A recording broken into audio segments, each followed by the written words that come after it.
military man. They Robinson. Hop. Hop bitch. Oh, Alright. Y'all boys ready? Reserve. Oh, mic good. Mic check. Mic Check, check. check. Let's see. Mic check. Yeah, go in there, Ty. check, check, check, Yeah. check, check, You that one over there. Do it again. check, Yeah, check, check. alright. Oh, so hopefully this will be our first great quality. And No, the last one you did. I actually With took your the nephew? sound from No, the with video. with your nephew though. Yeah. Your nephew and his homeboy, because you had the new. I had the mic, but guess what? It came in very staticky. Like as I listened to it, everything was static, like bass. And so I pulled the sound from the video and just plugged it on. So, all right. So we got like 7 topics, fellas, Whoa, cool. and go from there. Whoa. And we back. Press Onion Podcast. We were doing a follow-up show on Is Marriage Overrated? And I got my boys back in here today. Got Todd and Chris. We're gonna do some intros this time. Cause I didn't even intro them boys. So let's start off with Chris, man. What's going on today, buddy? What's going on? Chris Dowdell, IG, Chris Dowdell, photographer, entrepreneur, father. Show enough. That's a good intro. Yeah. Todd, now you gotta top that one, buddy. Come on. I don't even know what to say. What's good? Todd Dobbins on IG, the fake Todd Dobb, periods in between each word. On Snapchat, the fake Todd Dobb, all is one. Let's see. Duke fan. Okay. Father, son, husband. Uh-huh. That's all I got for you. Okay. That's all I thought you was gonna mention the toddy bear. He Oh yeah, Toddy Bears on sale. They always on sale though. He probably a Duke fan. He just bandwagon, design. Well, you No, he legit Duke fan. I've been He legit. I'll give him that credit. Now, he's a legit Warriors fan, but You're right. I'm a he Steph is Curry fan. legit Duke fan. Alright. He a Utah fan for real on the NBA level. Utah? You was right with Utah when I met you, man. No, I like Darren Williams.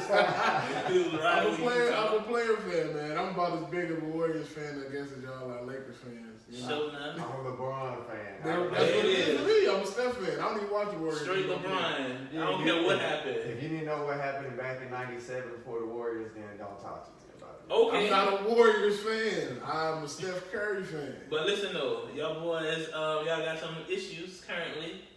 The Warriors. What are you talking about, Draymond and Hey, KD? Boy, hey, I'm get out just of here, saying. man. Get out of here. That was We like that. Draymond messed up in the end of the game. Draymond finna ask for a trade though.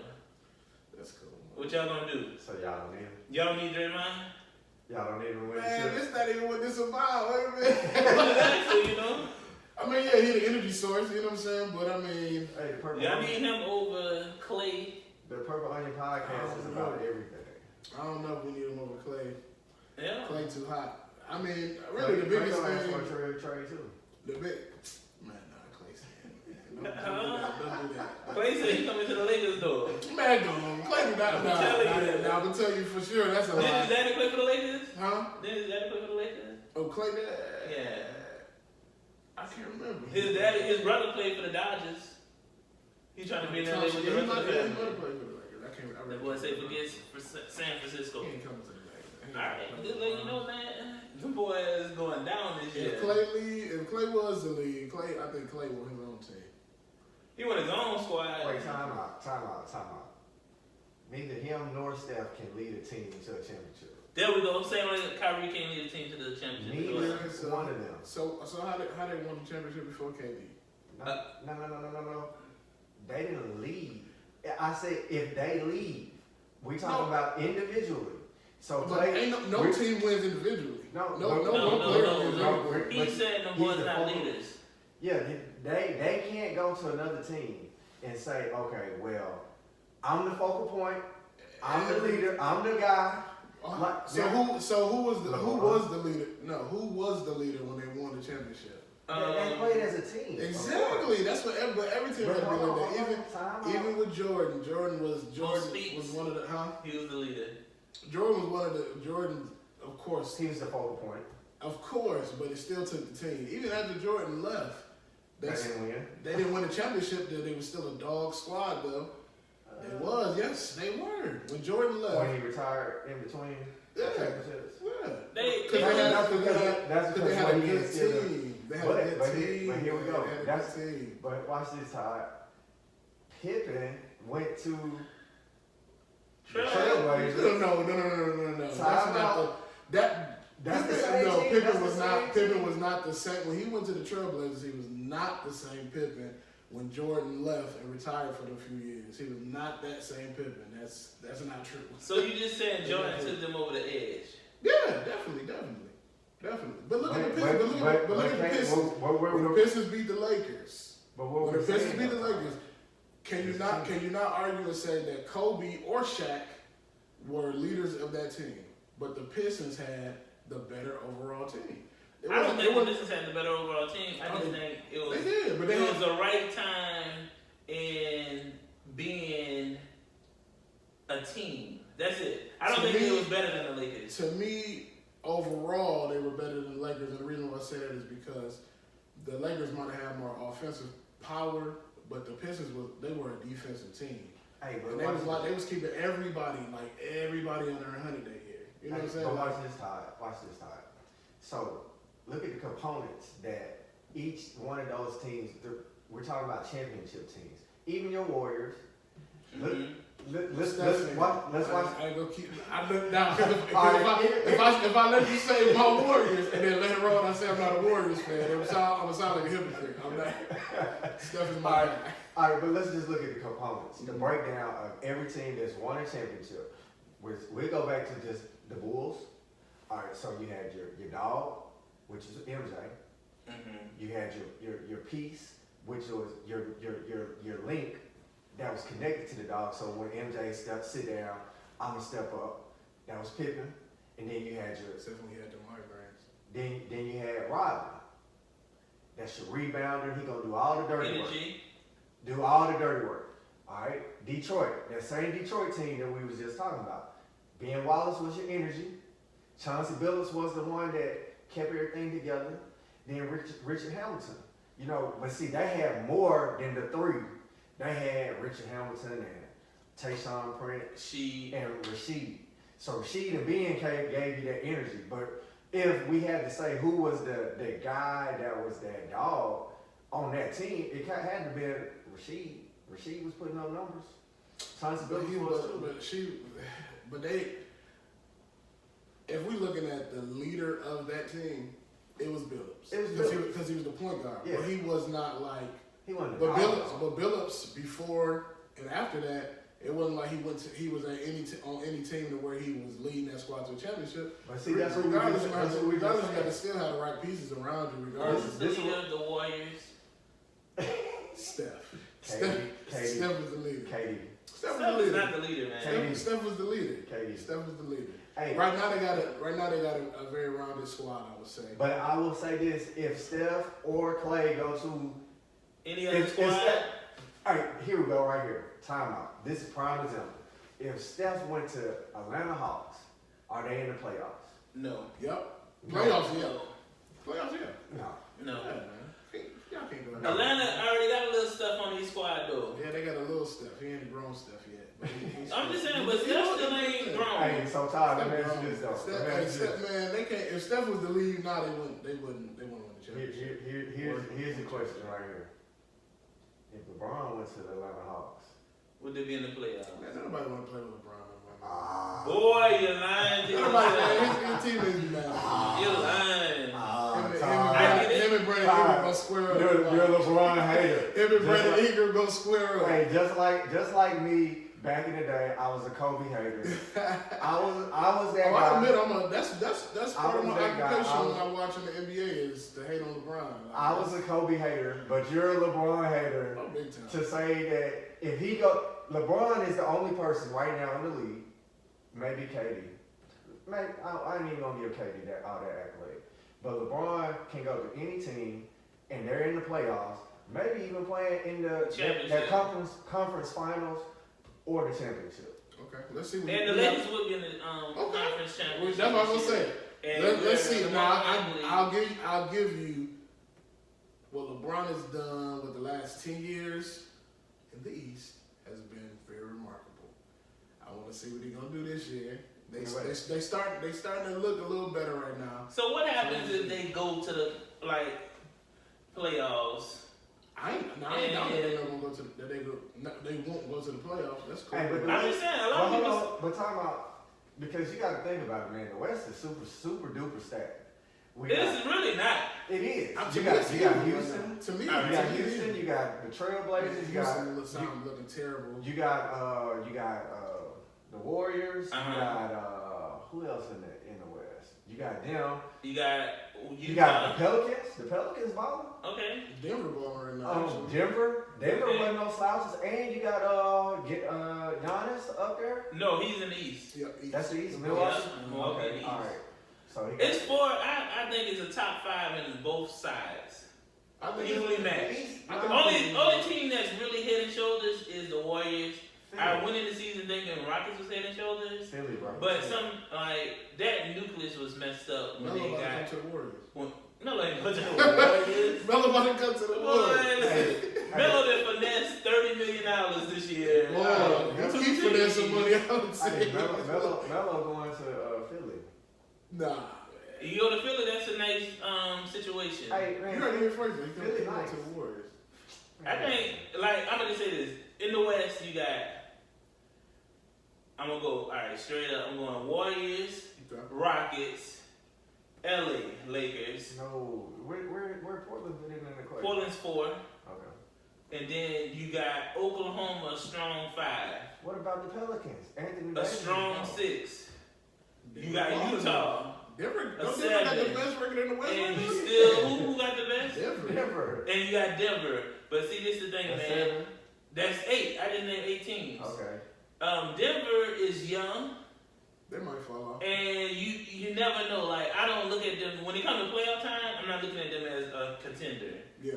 So, like, I think with the Rockets playing poorly, it gives room for the Lakers to steal in and get that 3rd seed. I don't even think they're gonna be that high though. You don't think they're gonna? I think I'm going 3rd seed for the Lakers. I'm calling like 5 or 6. Oh, I'm going 3rd, and I'm calling I'm gonna say 55 wins. Hey, you saying 9? This season. 55 I'm wins this season. Hey, but what you gonna say when Anthony Davis go play for the Lakers next year? Cause he gone, he coming. What you gonna say then? Oh boy, yeah, and we ain't gotta lose nobody. Look, man, I'm a Steph fan. Steph got 3. I'm good with that. All right. I want to talk about that though. That's all Steph. he did. The reason they won that first year was everybody got hurt. I mean, to me, it don't matter. You play whoever is in front of you. Everybody got hurt, man. It don't matter. It don't matter. Just keep it 100. Every point guard the Warriors played in the playoffs that year was hurt. Well, you can't depend on Chris Paul anyhow. No, I'm not talking about Chris Paul. I'm talking about first championship. It don't. I mean, They went to Memphis. Hey, Memphis was supposed to win that championship. Oh, one got hurt. and Memphis Mike Conley got hurt. Mike was Conley got supposed to win. And Tony Allen got hurt. Yeah. Memphis was supposed Did to they win. win? Supposed to win. Hey, I went to one of the games when they lost. I was really Warriors scared. lost. I was actually scared of LeBron having to play Memphis. Memphis was always nice, but Memphis, they had that same kind of Everybody that getting record hurt. of being dogs during the regular season and not showing up in the playoffs. And I get it. Mike Conley got hurt, Tony Allen got hurt, but if they were supposed to win, man, they would have won. Hey, San Antonio got hurt. Tony Parker. That's cool. I'm just, That's okay, cool. I'm just If they were supposed to win, they would have won. Cavs got hurt. Man, I'm just saying. no. Cavs was healthy. We won't be talking about those Warriors dynasty Kyrie right got now. hurt. Love was hurt. Love got hurt. Nobody worried about Love, man. Boy, come He's on, different man. next year, Todd. It don't matter, man. Hey, We won what, 2 out of 3 that we played the Cavs? He's Yeah. a Cavs. We won 2 out of 3 we played the Cavs. I get it. I'm cool for it. We played It's 2 all out of good. 3. So, We can't have no more. So we can discussion say, about you know, it. you got high expectations for the Warriors. Oh, yeah. Always. Steph, My guy, man. He's a shooter. I like shooters. but You can know, he win a championship somewhere else? Can he go to Orlando and win a championship? nobody going to Orlando winning the championship right now. LeBron can? No. It depends. LeBron can go to Orlando right now, and Orlando gonna be the favorite to go to the finals. Him and Eric Gordon gonna square up. Hey, put your money on it. Put your money on it. He not going to Orlando. I can't put no money on it. Go to Vegas and put your money on it. I can't put no money on it. He not going to Orlando. And the fly. Man, I'm gonna tell you this. Put your money that the Warriors gonna win this year. Depending on, no, I ain't gonna put my money on that idiot. I wouldn't put no money on the past year. It's just, you know, it is. I mean, you can't deny the fact that LeBron is just a dominant force. Like, he is on a different level when it comes to, like, when you think about somebody inside, you're not thinking about somebody being able to do the things that he can do. So LeBron is interchangeable when it comes to putting him on different teams and that team instantly becoming better. Steph not gonna be able to make as big of an impact as LeBron. I mean, that's obvious. He make no impact. Don't chill out. He do, man. He makes a little impact, but he Y'all cannot. crazy. A little impact, man. Like your whole defensive scheme changes when Steph is on the court. Not necessarily. Yes, it does. Yes, it does. He hit some lucky shots. He does hit lucky shots, but he hits those shots more often than a lot of other people, though. Hey, can we say that if he played in, we just say the early 2000s, he wouldn't be able to do what he's doing now? Well, he kind of played in the late 2000s and was injured the whole time. Okay, he was injured. Like, you can't count injuries against him. Hey, he's super soft though. Like, you can't touch him. You can't touch him. You can't touch him. So we most definitely know that he couldn't play in 95. It doesn't matter, man. That does matter. No, because as much as LeBron flop and do all that stuff, a lot of people say the same exact stuff. And there it is. A We lot of getting people into say subject the matter. same stuff about him. Hey, man. We talking about flopping? We talking about flopping. We talking about getting hit and then not getting back on defense because he was trying to talk to the ref to get the call. We talking about all of that. Like, people say that's no. Steph throw mouthpieces at fans. Well, we know Steph, like, when it comes to defense and all that stuff, can be suspect, but we talking about somebody who always, everybody was talking about the defense, but he won't run back all the time. Did you see the kick the other day? We tried to kick the ball. He did. Yeah. That wasn't no lazy defense, man. The dude was right next to him. Who? Right when it happened. You talking about the person passing, or you talking about the one the pass is going to? Yo, Man, it don't matter. you sound like a little buddy that. Stephen A? Nah, Shannon Sharp argues with every day. Skip. Yeah. You sound like Skip, man. I look, me and him on the same level when it comes to LeBron. Why? Not everything else, but maybe with LeBron. Why, man? So, it's just fun. man, since you have low expectations for LeBron, me and Chris agree the Warriors are overrated. You know, so hey. Now, but no, Steph just not the leader on the team. He ain't the leader. No, what you say? No more. It's KD. You said he no never more. was. You just said no more, though. But he never really was. You know what? Even back then, I thought I would have to go before. You have to go Draymond. I knew you were gonna say that he was the emotional leader, but Steph the leader, man. What's the difference between emotional and not emotional? The leader is the leader. No, that's not true. They rally behind Steph, KD. man. Now they rally around KD. I knew that. Now they do. Pre-KD, it was Draymond, in my opinion. Man, it was Shimmy. It was Mr. Shimmy, man. Steph Curry. And the dude couldn't even stay on the floor for the first 3 years of his career. Okay, that's early on, but when he came back, and that's the reason why they was so like this. Like, he was always on IR. They had to, his money was in the account. He was doing that on purpose, trying and to they let got Montel Ellis get out there and get some draft work, picks in the process. Oh, and that's how they built their team, man. Man, there wasn't no high draft picks. I'm not saying it ain't about high. Well, that's what they got no draft picks. Everybody get draft picks though. But hey, so we're gonna go on something because I already know the women listening be like, hey, like, you're gonna just talk about sports for 30 minutes. Just for us, you can cut that part. Cut it off. So we're gonna pick up where we left. Chris said expectations versus agreements. Mm-hmm. We're gonna get him to explain what he mean about that. All right. So that was a topic that I saw on Instagram, but it's really true to life though. Mm-hmm. It's just basically what you expect in a person.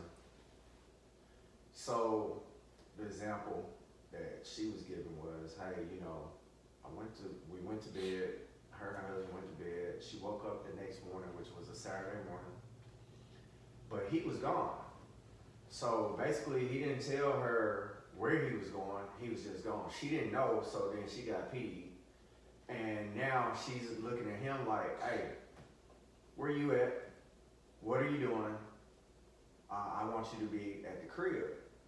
So he, in turn, was, you know, he gets on the defense. Like, once you know your lady comes nagging at you, you jump on defense versus you being on offense. So he was just like, you know, so now you have two people that are mad at each other.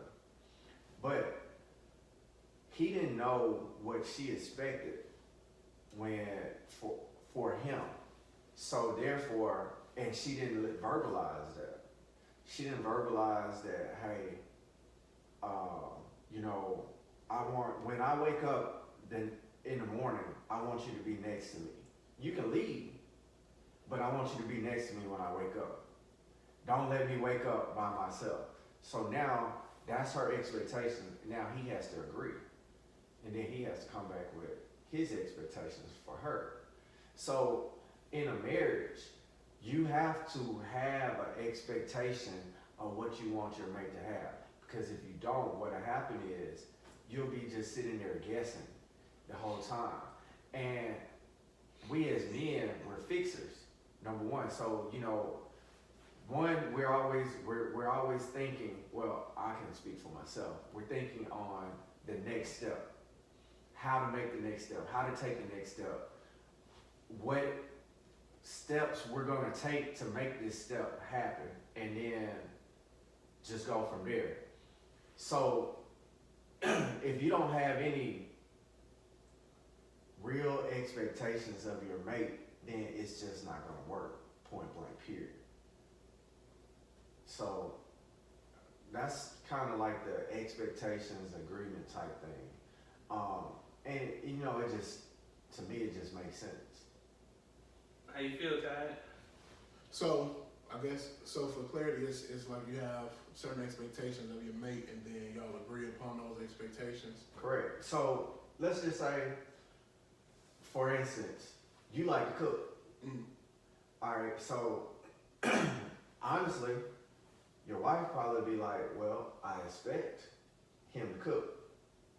But if she come home and like you didn't cook, she like, you know, I thought we had an agreement that you was gonna be the one that did the cooking. Mm-hmm.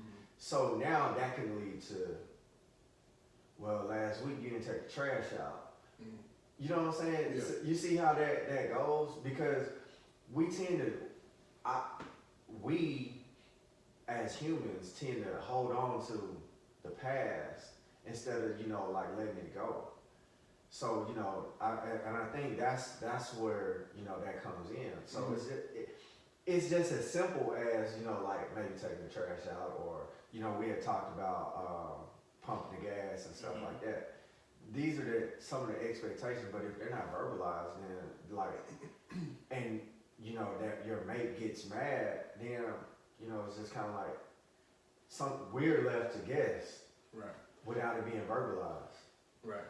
I agree with that. I mean, honestly, and kind of touching on what you said, like, you know, I am the one that's kind of like always cooking in the house and stuff like that. And so, even to the point to where there were times where I would have to work. So, not now, but before, I used to have a shift that will rotate like every 2 weeks or whatever. 1 week I would work 5:30 in the morning, 2:30 in the afternoon, and then the next 2 weeks I would work from 10 to 7 at night. And so, you know, the 5:30 to 2:30 days, it was like, cool, come in, cook, you know, do all that stuff, because I'm home at 2:30. And then, you know, the 10 to 7 days, though, it would kind of be the same thing. So I come home at 7, and there were days when she would get off like 4:30. And I'd get home, you know, after I got off work, and like, ain't no food there. And I'm just kind of like, yo, what's happening? Like, you know what I'm saying? But it was on me to cook, you know what I'm saying? Because that's what she was, like you said, that's what she was really kind of expecting. And it wasn't really a verbal agreement. It was just kind of, you know, it got to a point where it was just like, that's just what she was used to, you know. And you know, she made certain remarks like, you know, that I could cook better or that I cook faster or whatever the case may be or whatever. And so it was kind of like, I think that was her way of kind of pushing it on me, being like, you know, hey, if you cook faster, if I feel like your food tastes better, it just makes sense for you to be the one that's cooking or whatever. So I think it was kind of like an expectation without it really, you know, being verbalized or whatever. And then it got to a point where we would talk, and it was like, you know, not only was it something that was on my mind, like, hey, well, it'd be nice if when I come home, like, you know what I'm saying, sometimes you're doing it if, you know what I'm saying, if you get home before I do. But then also she, you know, made mention to me like, hey, I want to start doing this more, you know. So it was kind of like to sit down and actually be able to talk about that and actually agree upon, like you said, that. It's kind of like both of our expectations now are, hey, let's kind of divvy up the task or whatever of doing this.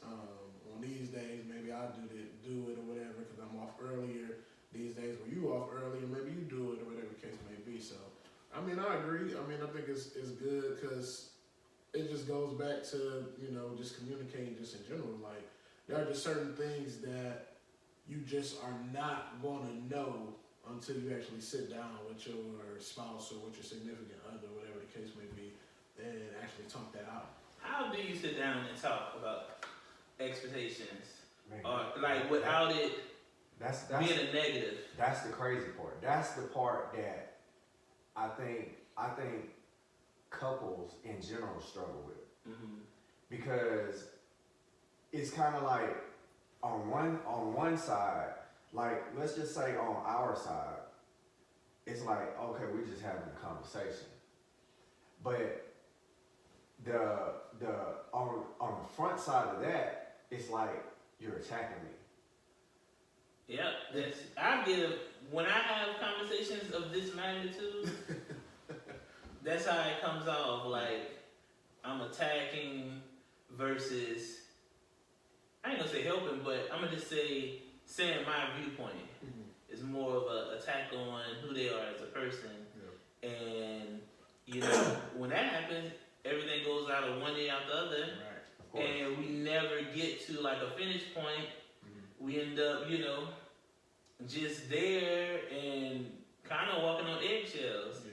Because in a sense they tell you like, you know, talk to me about such situations or whatever you know bothering you, and then you throw out, hey, well, this is what I expect, or this is what, you know, I want, and then when you say it, it's like, so I ain't good enough for you?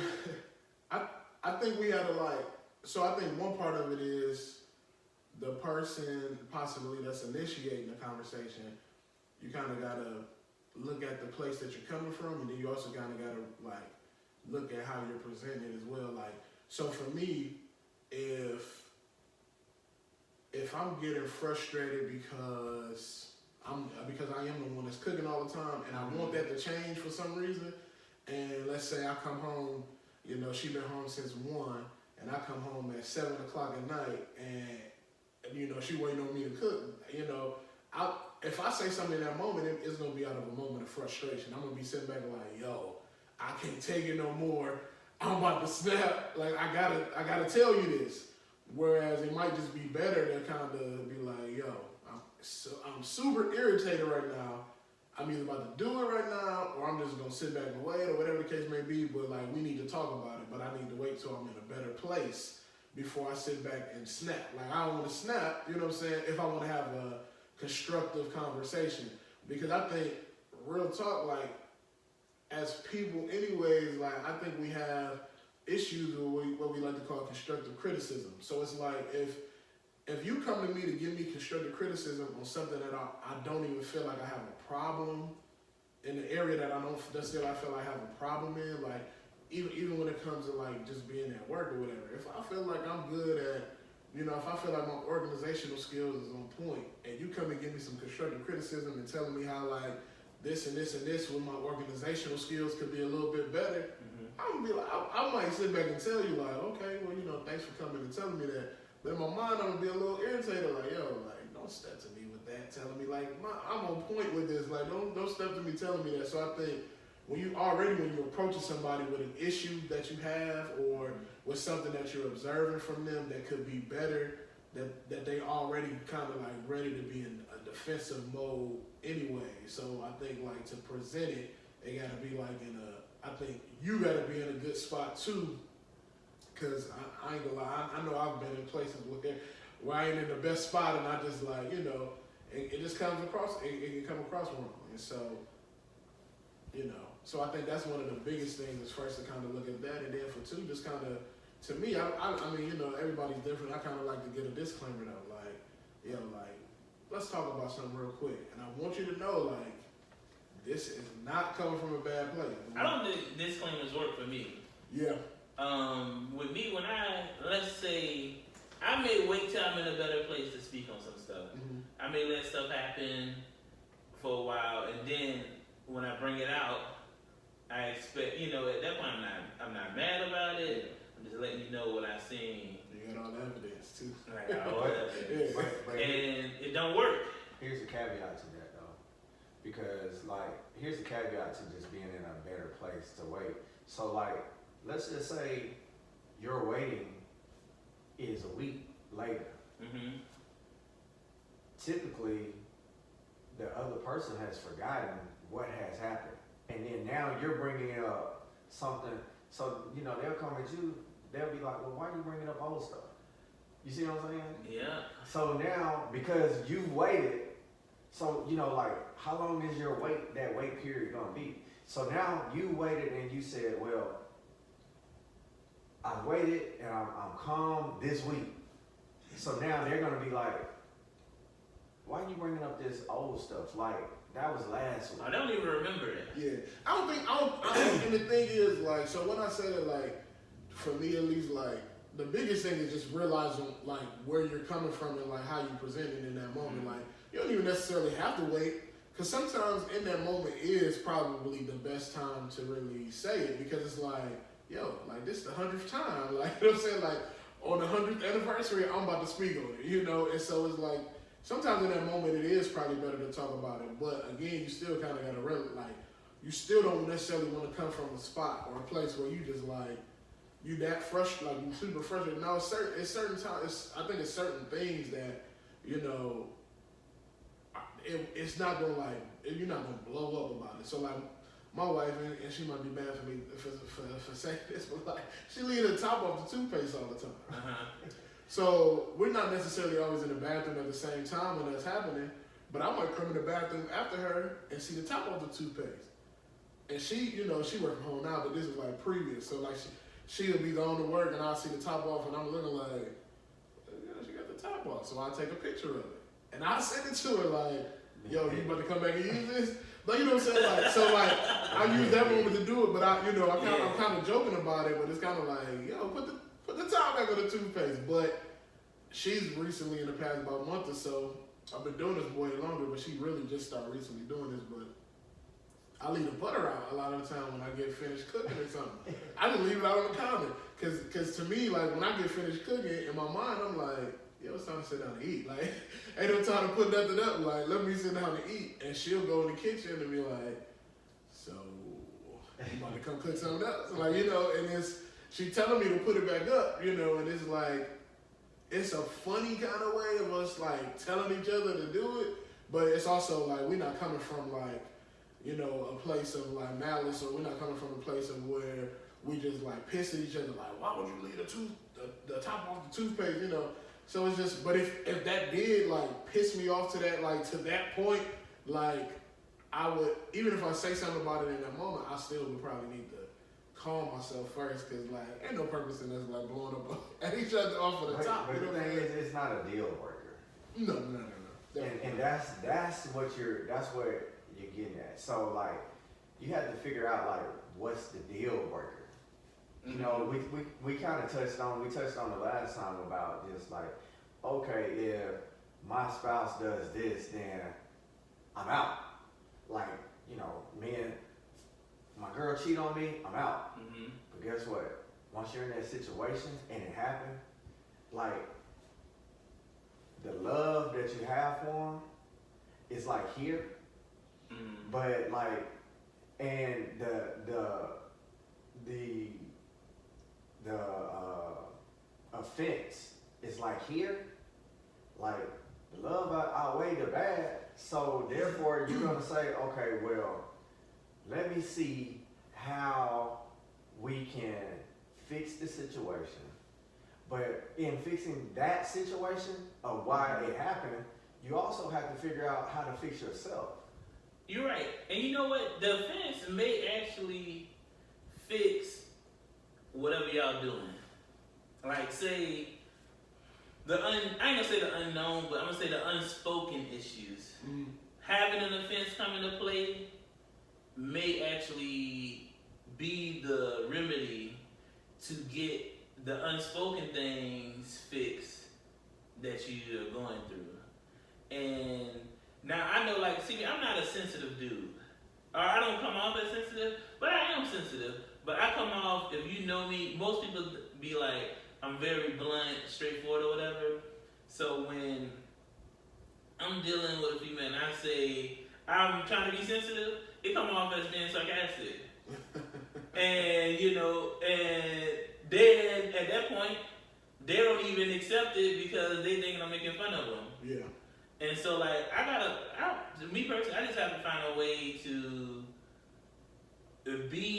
present without being so direct. Yeah. I think too, I mean, when it comes down to it, it's going to take time, like, regardless. Like, me and Veronica have been together since 2007. Like, just actually been together or whatever, married for 4 years, but actually been together since 2007. And it's like, there was still, just because of just how both of us, not necessarily, I mean, it could be how we were raised, it could just be like, just like our peer groups and stuff like that. But it's like, there have been times where both of us have issues that we want to speak on, and they just kind of go unspoken. It's like, you know, I'm frustrated with this, but I ain't even about to, like, I ain't even gonna present it because I don't want it to seem like I'm coming from a bad place, or I don't want her to think that like I'm being sarcastic when I'm saying this and saying that and stuff like that. But you know, like, over time, like, the communication aspect of our relationship has gotten so much better to the point, like, literally now, like, we can sit down and really communicate with each other, and both of us just kind of know, like, this is not coming from a bad place. And like, if it was even to like even feel anywhere like that, we would both kind of tell each other, like, hold up, like, you're not like getting mad at it, like, you know what I'm saying? Like, we would kind of just like calm it down and be like, yo, let's just pick it up later then. Like, you know, like, we're not even trying to get into that. If we're sitting down and having a discussion, like, you know, and this is if we like really sitting down, like, let's talk, like, let it be constructive or whatever. But it took time really to get there, and we both, you know, because I told her a while back, like some years ago, like, yo, don't hold anything back from me. Like, her thing was, she always felt like if she brought something to me and we had a discussion or, you know, argument or whatever about it, she always felt like I was trying to like make her feel dumb or something like that. And, you know, and I had to like sit back and like really figure, and I figured it out, like, but I had to figure out, like, why are you saying that? Like, that's not what I'm thinking at all. Mm-hmm. But then after a while, I started kind of realizing, like, I see kind of what she's saying. Like, you know what I'm saying? It's the way the wording that you probably use. Yeah, it's the wording, it's the tone, it's the way that sometimes I can kind of be like, nah, like, you know what I'm saying? Like, nah, what you saying don't make sense. Almost like, you know, and I wouldn't even say that, but like, it's just the way, my tone, the way I'm kind of like reacting to it is looking like I'm saying to her, like, don't even make sense. Like, and so in her mind, she like, yo, like, I'm just talking to you, and you making me feel like I'm the smallest person on the earth. And so, and again, it took time, but like, I got to the point to where I could see, like, when I was talking sometimes, like, yo, I see. Would you say that, is that more like a way of how you was raised? Like, in my family... It probably comes from, honestly, it probably comes from what you saw. Like, when you said, what did marriage look like? Mm-hmm. So, that's probably what you saw as a child, and you tend to take that on. So, I was at my grandmother's birthday party Saturday, mm-hmm. and my mom was talking about my grandma, and she was just saying how, stern she was on my mom now. Mm-hmm. But then when I was the only grandchild that was really around when I was growing up. Like, everybody else they're older than me and they were gone. So I was the only one around my grandma. And my grandma actually had me for the first couple years of my life. Mm-hmm. But as stern as she was on my mom, I didn't get that. But my mom was saying that what she did to them is what my mom did to me and my sister. Mm-hmm. But because my sister's so much younger than me, I'm like, man, the things that I did, I used to get beat down for, and my sister did the same thing, and it's just kind of like, oh, it'll be okay, maybe next time, try, you know what I'm saying? Mm-hmm. So I believe it comes from where, what you saw as a child growing up. Because once again, we did say that the arguments stayed in the bedroom most of the time. Mm-hmm. It just might be one time, you know what I'm saying? But I think it could be a whole bunch of stuff that just kind of, because how some people will say like, this kid is bad or whatever the case may be, and it'll be like, oh, bad parenting and all this kind of stuff like that. But like, I look at my wife, like her sister, her brother, like raised in the same household, but 3 different personalities. Mm-hmm. Same thing with me, my brother and my sister raised in the same household, 3 different personalities. So I think it's an upbringing thing. I think it's stuff that you viewed in the house, but I also think it's stuff that your peer group and all that kind of stuff like that. Like, cause when she says, even my brother, my younger brother, say that all the time. Like, it's so funny because sometimes we'll get around each other, and my brother, he can argue and do all this stuff too, but there was this a few times, like we've all just been around each other and stuff, and so my wife will say something about I don't like arguing with Ty because he'll make you just feel like your point is so stupid, and my brother just yes, seriously, and I'm like, wait a minute, I didn't know you felt that way.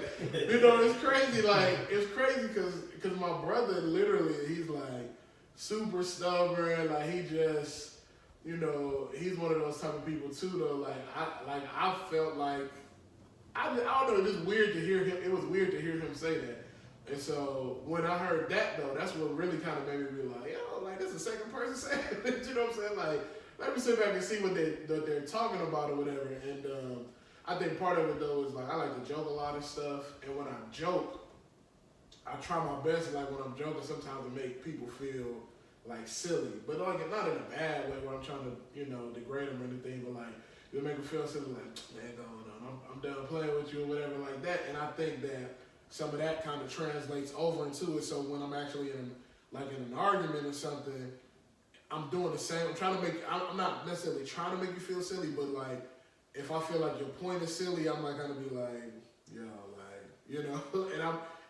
but it's not in a funny time, so it don't come across as funny. It come across as me trying to make you feel silly, So I think it's a whole bunch of different things, or whatever.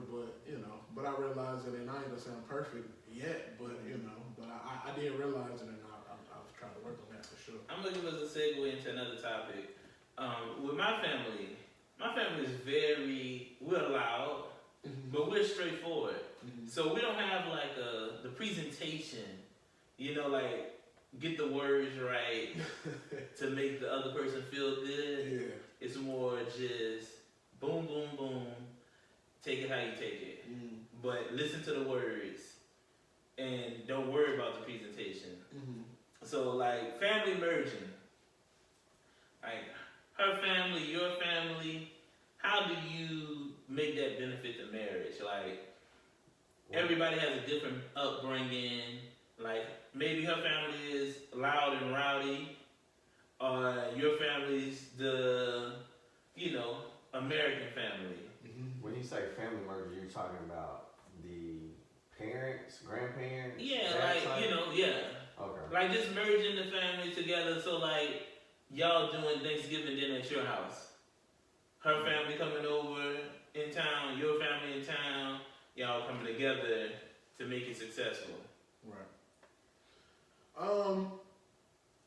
I know with my family, at least with our families, like so far everything's been good. Like honestly, like as far as her like entire family, like my entire family, like all coming together. Really outside of our wedding, everybody hasn't come together like that. But at the wedding, I will say like people did like from both sides kind of meet each other, get cool and stuff like that. And so like her dad, like he like loves my dad and is always talking about my dad and always talking about he wants to get down to South Carolina and visit him, or when he's here, like want to try to make a trip to see him and stuff like that. So it's that the wedding did kind of like turn out well in that aspect. But like honestly, like as far as our families go, it's real funny because like her family and then like my mom's side of the family are like almost like the exact same. They're just like real rowdy, like real just crazy. Like I think my side might be just my mom's side might be just a little bit crazier, but it's like it's not too far of a cry. And it's funny because me and Veronica are kind of like both like the good ones. Like my family always used to call me Jesus, or the Jesus of our family or whatever, because like I could do no wrong, I could get in no trouble.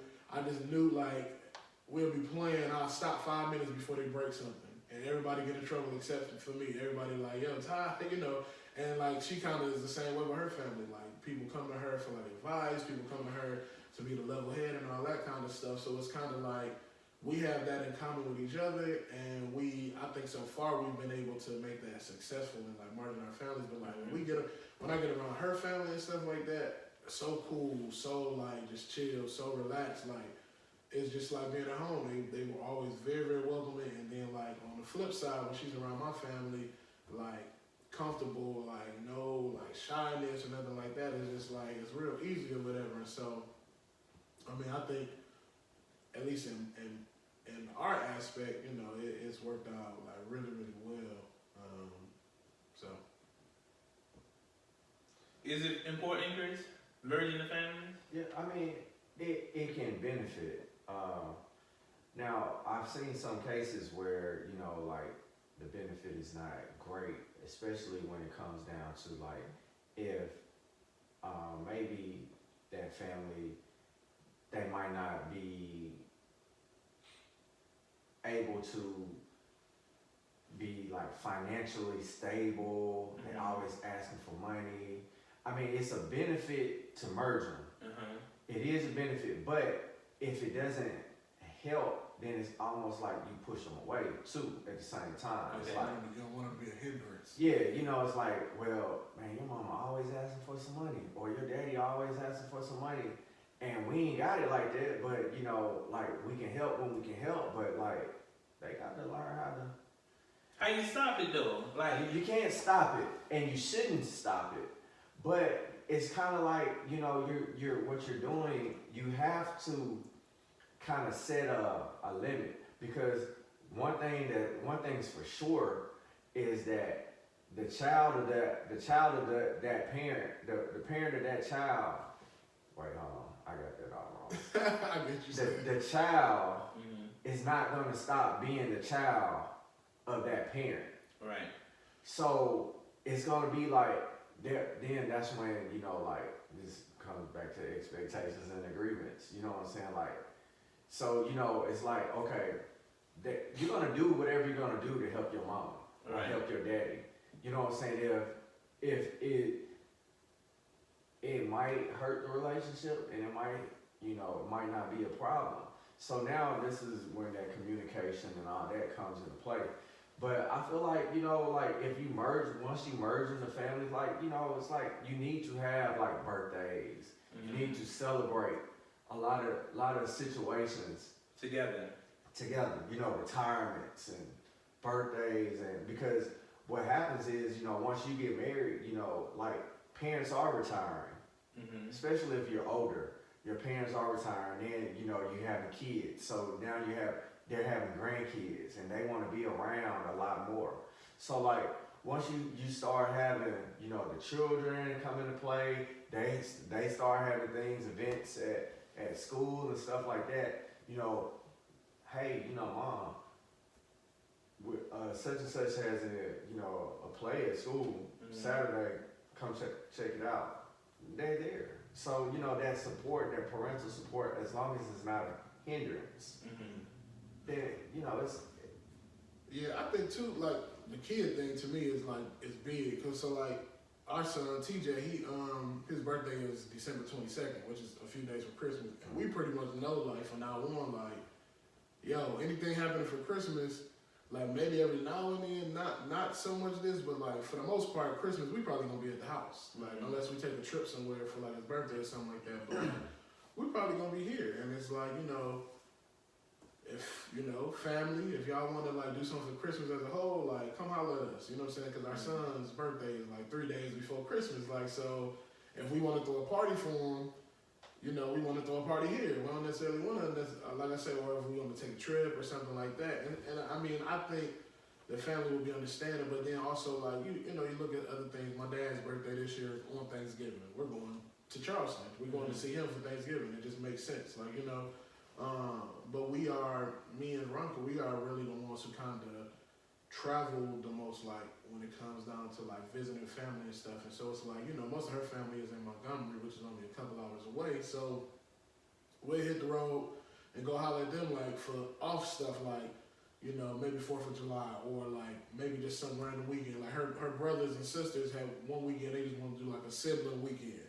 One of special holiday, they want to do a sibling weekend. They all in Montgomery. It kind of makes sense to go to Montgomery. Like, we were trying to get them to come here more, but it makes sense, but it's like, if we're going to come and travel to Montgomery, like, on all these random weekends or whatever the case may be, like, if some kind of special holiday come up, like, come holler at us, and it makes sense. And if you can't come, that's cool, just don't necessarily expect us to do that. But, like, when it comes to, like, merging, when it comes to, like, we're just talking about, like, the financial thing and all that kind of stuff, I think what's big is kind of knowing that before, like, if you can, if it's possible, to know, like, those types of things before you even get, like, so deep involved to where it comes to marriage and stuff like that. Because, like, beforehand, like, if you know, like, yo, this is happening in your family, where it's like, this one person is, like, always mm-hmm. hitting us up, like, we probably need to sit down and talk about that. Like, we need to sit down and talk about that and say, hey, like,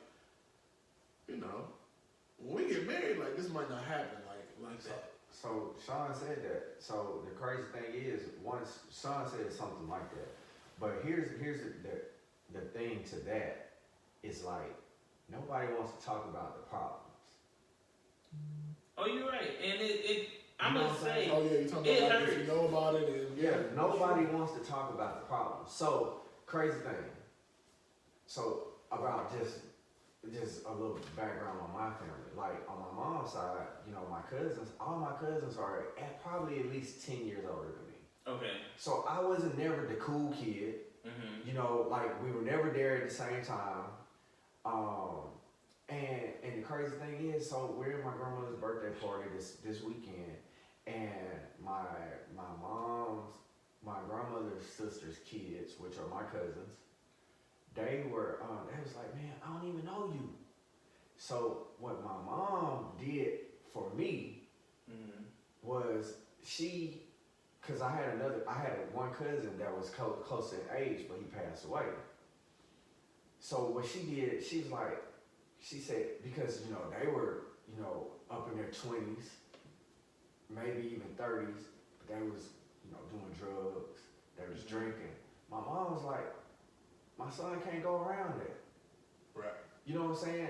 So now, I grew up not going around that because of the fact that my mom wanted to protect me from that. Mm-hmm. So when he comes and says, I don't even know y'all, it's because my mom protected me from y'all.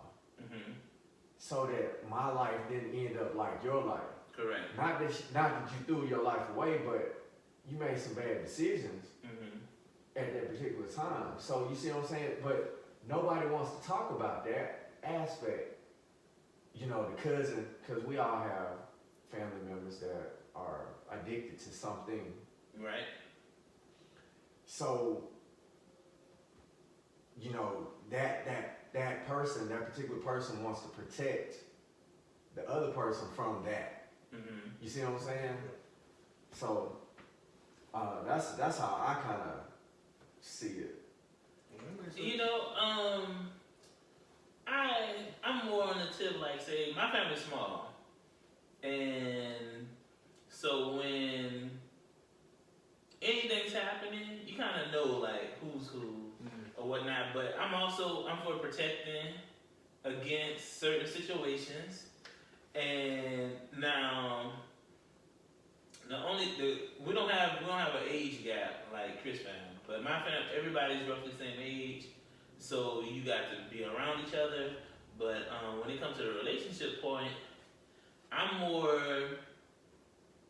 like, when we start mixing finances, we got to draw a line on family.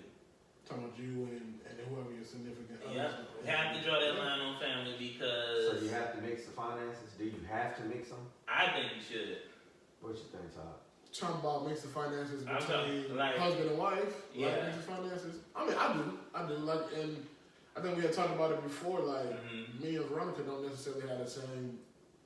We have a joint account, but like our checks go into separate accounts. But we both know like exactly what's coming into the household. So I mean, like we're mixing it in a sense, but like not necessarily in just that one pot. But we know exactly this is what bills is. This was left over. But I mean, to me, it just makes the most sense. But I got a question for you on that though. Mm-hmm. So I don't know what we talked about, but what if Veronica had a financial problem and she couldn't manage the money like you could? You still mix it? yeah, I think so. I mean, we talk. I mean, personally, if Veronica had a problem, like we would have had to discuss that earlier on. And But like, see, that's the thing. Once again, now that goes back to people not talking about their problem. but that's what I'm saying. That I would have talked about. It would go back to expectations and agreements. Yeah, that's what I'm saying. Like that's something. Sure. That's something we definitely would have talked about. Me personally, that would have been a deal breaker. Like if That's a deal breaker. if you have for divorce.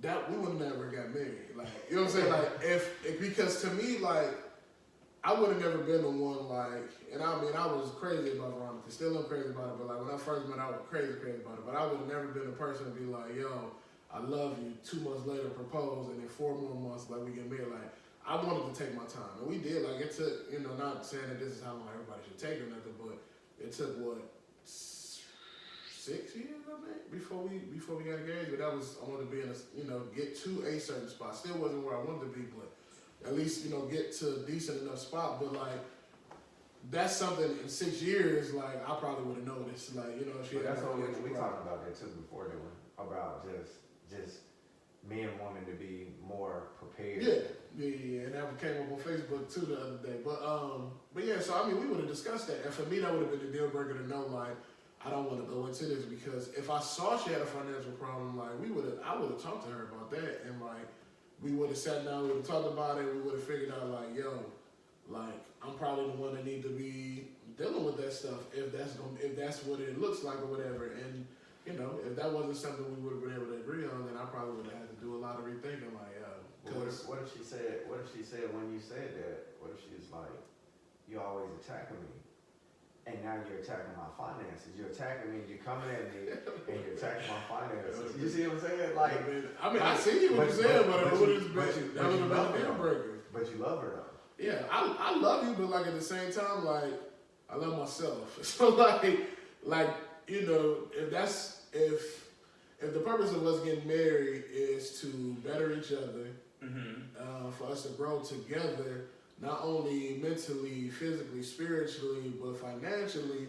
If you have an issue to where we are going to, run into a spot where we can't grow in this particular area, like, what's the purpose? Like, you know what I'm saying? Like, I can find somebody else that, even if I don't love them as much as you, I love them close enough. And like, I ain't taking no hit financially because they don't have that problem. You know what I'm saying? Everybody has an issue with certain things, whatever, but like, yeah, I mean, to me, it's just certain, like, there's certain things or deal breakers or whatever that you gotta know early on. And for me, like, the financial thing, like, that's the deal breaker. It would have been one. So what about, not getting off topic, but what about sex? Would sex been a deal breaker? So as far as not having enough sex? Well, again, now, it depends on what we're talking about. So, like, for me, the financial thing is beforehand, before marriage and stuff like that. Now, the sex aspect, and we talking about it before marriage being real, I ain't gonna say it never happened, but like we were trying not to, like, we were trying to be celibate, like, you know what I'm saying, like. Oh, you're a good guy. Beforehand, we was trying to be. The thing is though, the fake child dog. Whoa. Look, we was trying our best, and like, and she, she talked to me about it, and like, honestly, I told her, I was just like, yo, like, I'm cool with that, like. So we sat down, we talked about it. I'm not trying to put y'all too much in my business. We sat down, we talked about it and stuff like that, and when we talked about it, it was kind of like, she already just let me know, like, yo, for me, marriage is like, it's game time. Like, put me in the game, coach. Like, I'm ready. Beforehand, I don't, I'm trying my best not to. Now, like I say, it's tough. You know what I'm saying? It's real tough. But beforehand, that's what we was trying to do. Just trying to do right and stuff like that or whatever. But so, I got a question. Yeah. So, I wonder what about to be smiling. Did y'all start off with any sex? And then you went into the being celibate. Did we start out with it? I mean, so I say this though. My wife is, in my mind at least, she's a real good girl. All right. Now, early on, I mean, it happened, but it's like it still wasn't like this. It wasn't like this constant. It wasn't a consistent like we get it in every single day, every few hours, every month. Every month. In the beginning. Every month? Yeah. All right, yeah, cool. Yeah. So, from the beginning until like when y'all started getting like serious in a relationship, did y'all like make an agreement to like say, yo, you know what, we gonna limit the sexual activity? So, I mean, it was shortly after we got there. So it was like, the thing about it is, being 100% real, we was never like 100% like fully celibate. But I would say this: part of what makes it harder to be completely celibate is when you live together. And the thing is, we started living together early on. Like, so we got together. We wasn't living together right away. It was a situation where she ended up having to move out from where she was staying with her roommate, and she moved in with me. Come on. Yeah, so we were, so we were living together for a while, and then we were living together for probably about a year, maybe year and a half, and then she moved out on her own and got her own place again for about another probably year. She moved out again or whatever. So, and then she was in that place, and then actually it was longer than that because she ended up moving into another spot or whatever. So she was on her own this time. Yeah, you were. That's when I first met you. She was over there in Normal Hills, and so that was the first spot on her own, and then she moved from Normal Hills over there. Mac Luther. In the hood, Sparkman. What's the name of that place? Coventry. It's Mac Luther. It's off of Sparkman and Mac Luther. In the middle, right in the middle, them apartments. No, it was Sparkman. What do you call it? It's up the hill. Up there. Bonell. It was off of Bonell. Oh, okay. But it's the first one to the right, I think. Yeah, I know you're talking about. I can't think of the name, but yeah, she was over there for a while by herself, and then and we both had our own spots or whatever, and then shortly after that, we ended up moving back in together again or whatever, and then from that point on, we were staying together. So, you know, living with each other make it hard to like be 100% being like, yo, we gonna be separate. Because I mean, you know, you live up in a bed unless we sleep in the separate rooms, and we wasn't. So that's the thing. Like, so do you do that? Do you test drive it first? So the question is, this is the question right here. So like, I guess, and I'm not taking over your spot. No, you go. I like this. But here's the question right here for that. Like, for couples that are listening now, like, do you do it before, just to kind of see? Do test drive it. Or do you just go ahead and say, well, we're not gonna do it, and we're gonna get married, and then what's this bad? So I think it depends on the person. Like, so I think for this don't really mean anything. I think for both of us, we both knew we had experience outside of each other. You know what I'm saying? Even though that don't mean nothing, like, you can still have experience outside of us and not really know what's going on or whatever.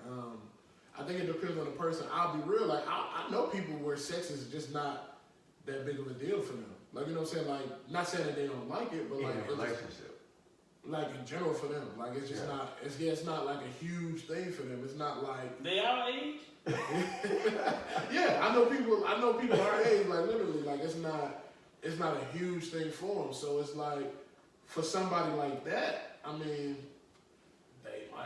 they might be okay. Like, you know what I'm saying? And like, to me, like, it depends on the answer you want. It depends on the answer you want. So like, what was your answer? So if you're looking for the Christian answer, like, just no, wait. Just wait. So if you're not looking for that, like, I mean, it makes sense to. The last relationship, we waited 5 months. Okay. And it wasn't even like no pressure, you know. Like, we got together. Really, we weren't even supposed to be together, but we got together. Sex wasn't a conversation, but we waited 5 months in, and you know, it's cool. Like, cause at the same time we wasn't dating. We was conversating, so, but yeah, we waited 5 months for me and her to get it in. But like, would I be able to say, hey, like, after we get it in, like, she come to me and be like, yo, let's be celibate. I would be like, what? I can't roll with it. So you like on Love Jones when they stopped dating and then they started back dating and she made them sleep downstairs. I would sleep downstairs. You said you Listen, would? no. Listen,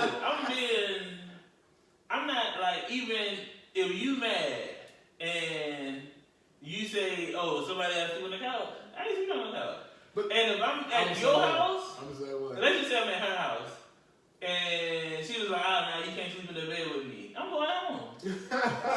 I'm the same way. Like, I ain't never been that like, oh, you sleeping on it? Nope. If I sleep on the couch, it's because I'm doing it on my own free will. Watching the game on the couch. I'll be on my own free will. But this the thing. So when it comes to me, when it comes to the celibate thing, like, another portion you got to kind of think about too is like, for one, like, are we being celibate for like a certain amount of time? Or are we being celibate till we get married? And if we being celibate till we get married, like, do I have plans on proposing to you anytime soon? You know what I'm saying? So to me, being celibate is more like an ultimatum. You know what I'm saying? Okay. A female tell me, hey, well, you know, like, especially if we already didn't have sex. Oh, I'm gonna be celibate, like, that ain't I'm gonna just say that's not a decision you make on your own in a relationship.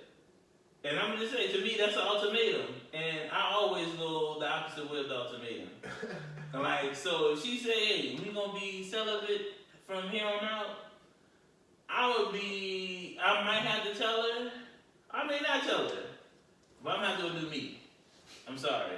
Like, I get that that's what you want to do, but like, you know, and I'm just saying also clarity. Sex is important, but it is not the end all say all. Like at the end of the day, listen to me.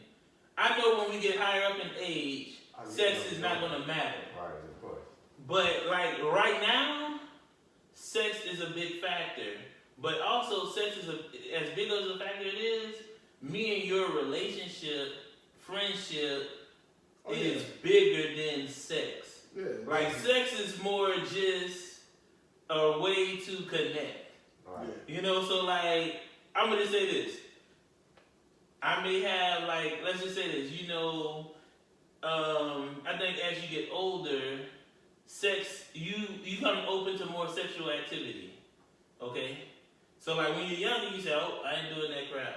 Mm-hmm. As you get older, you get more open to sexual activity.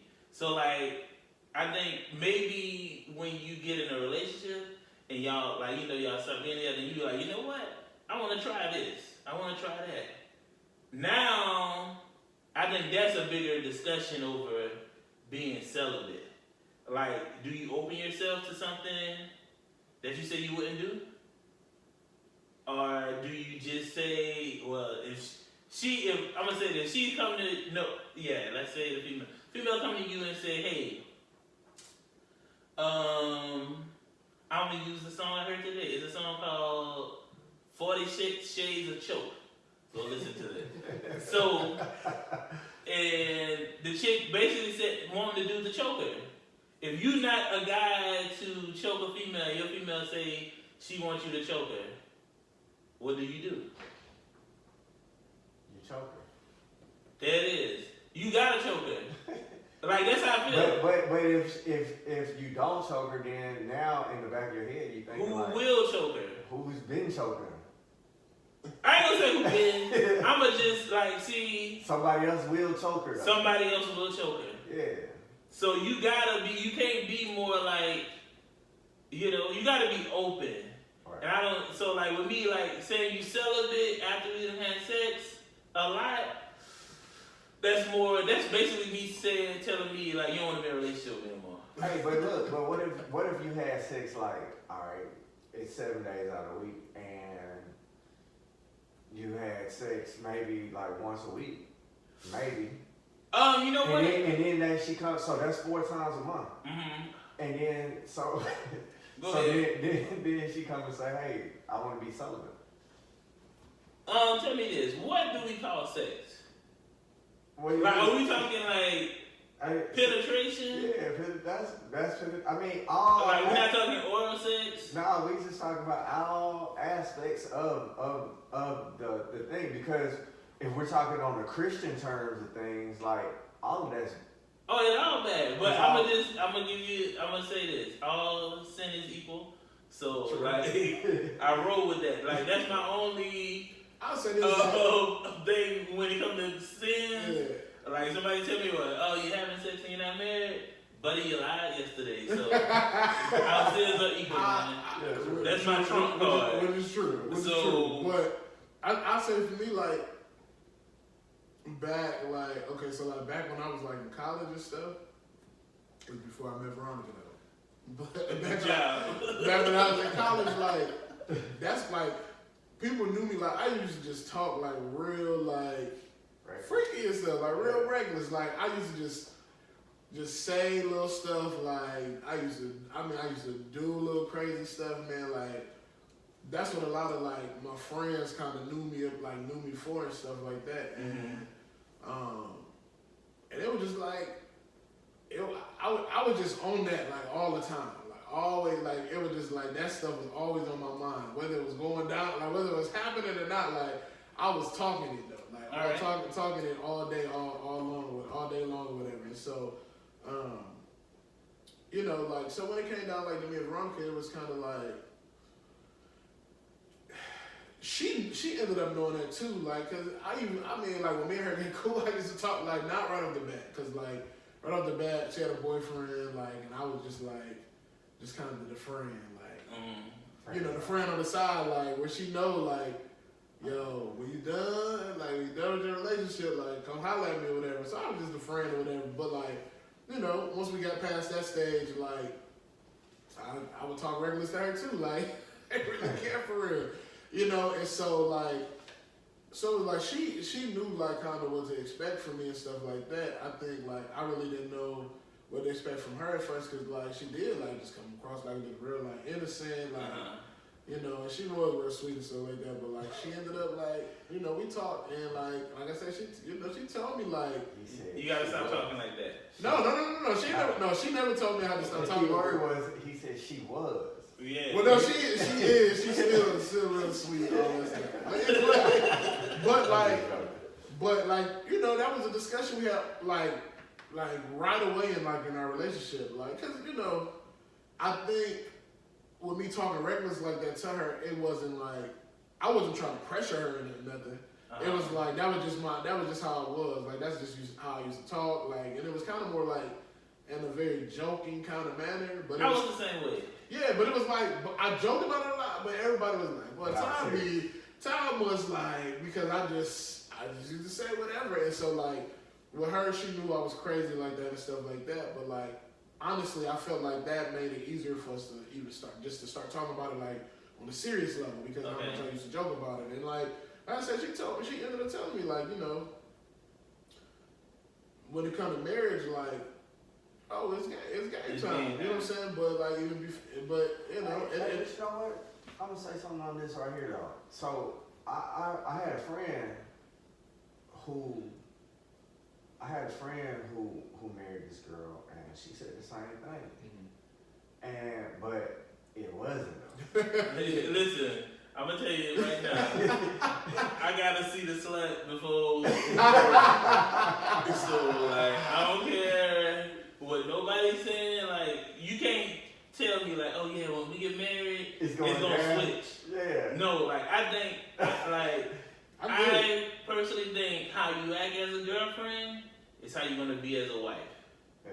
So like, it's you know, certain things probably would change, but like your freak meter don't just go higher because you got a ring on your finger. Like maybe that night you might do a little more freakier thing, but whatever you consistently give me sexually is what's going to be when I get married. Yeah. For me, it was more like, I guess it was kind of, so part of it was like she you know, she did kind of seem like reserved when it came to certain stuff. So it was kind of like that same type of thing where it was like, I don't know, like I am a little nervous, but also I think for me, because of how I was, it was kind of like, okay, look, you saying that, I just want you to know, like, you better live up. Not even that, you don't even if what you said is a lie, just be prepared for me. Like, you know what I'm saying? Like, be prepared for me, because even if you don't believe what you're telling me, like, it's gonna have to come out because of me. And I say, like, I mean, she shocked me. I love my wife. You know what I'm saying? I love my wife. So I love my wife. Yeah. That's what's up. So sex matters. Oh yeah, definitely. How often? Like, how often should a man expect sex? We just gonna talk at our age. But I'm gonna say mid-30s. I'm gonna be real with you, and it's just me being just like an open book right now, man. Like, I was trying to kill me and stuff like that, but this me being an open book. I don't even want to just say men, like women too. Being 100% honest with y'all, it was a time frame in our marriage where like, but I was just worn out. Like, I would come home with I sit there, eat, sit back on the couch, and pass out. And I wake up, it's like 1, 2 in the morning. She already upstairs asleep, and I come upstairs and roll over. Yep, and I'm like, I don't even want to bother her. She just looks so peaceful. And like, I'm not thinking nothing about it.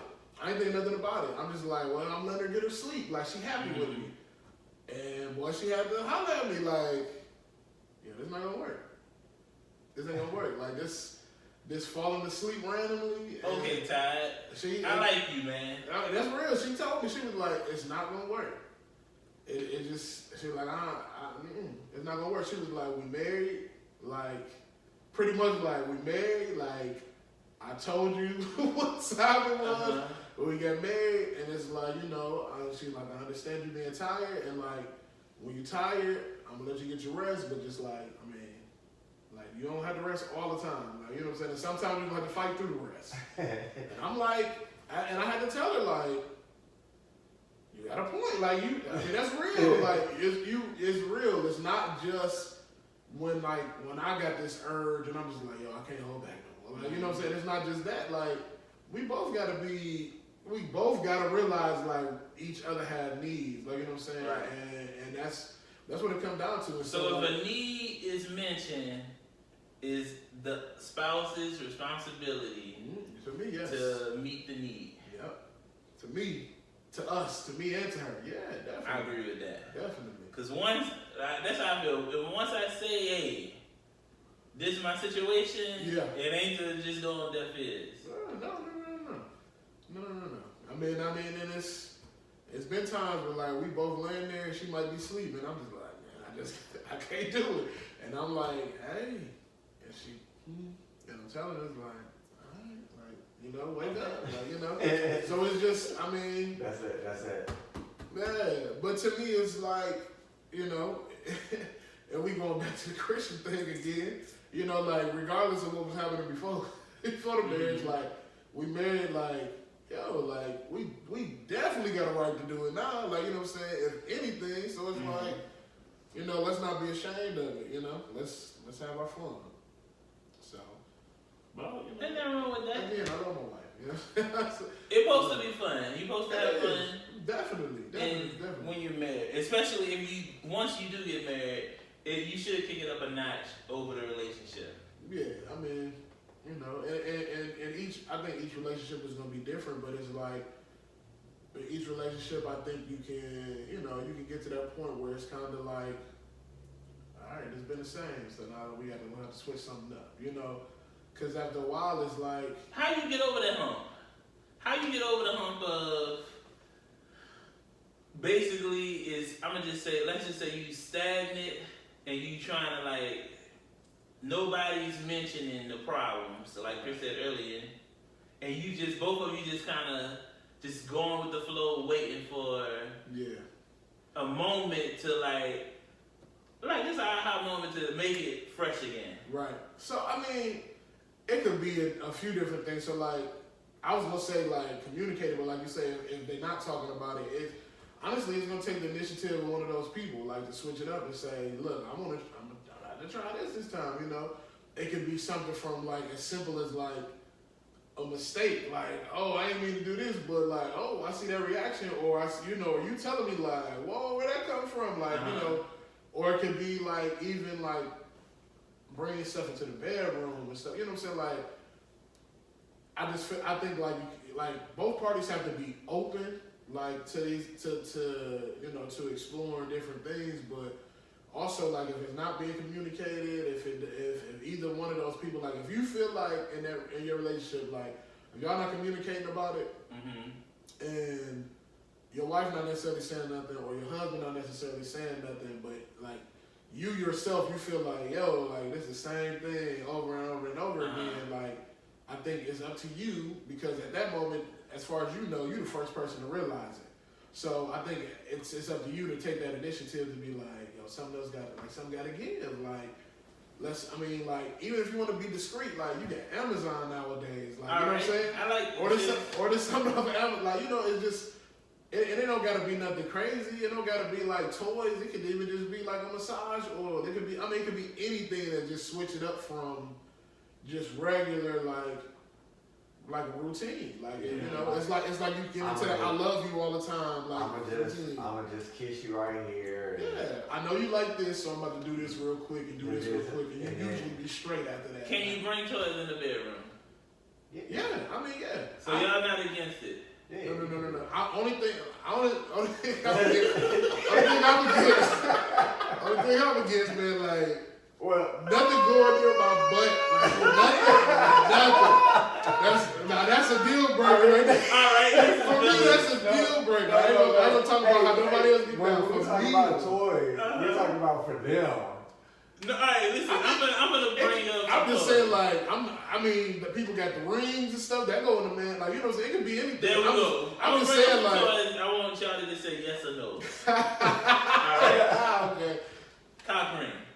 I say I've never really. I don't know nothing about it. I never messed with it, but I mean, yeah, I mean, because from what I know about it, like, yeah. All right, I'm gonna say what it is. Yeah. That way we get it with Chris. Cock ring. Basically, it's supposed to you put it on the shaft, the base of your shaft, and it's supposed to keep you up and all that. Keep you up for a longer period of time. Okay. Yes or no to the cock ring? I was like, yeah, I think the woman get something out of it at the end of the day. Why not? Why not? Yeah. Rope. To tie her up.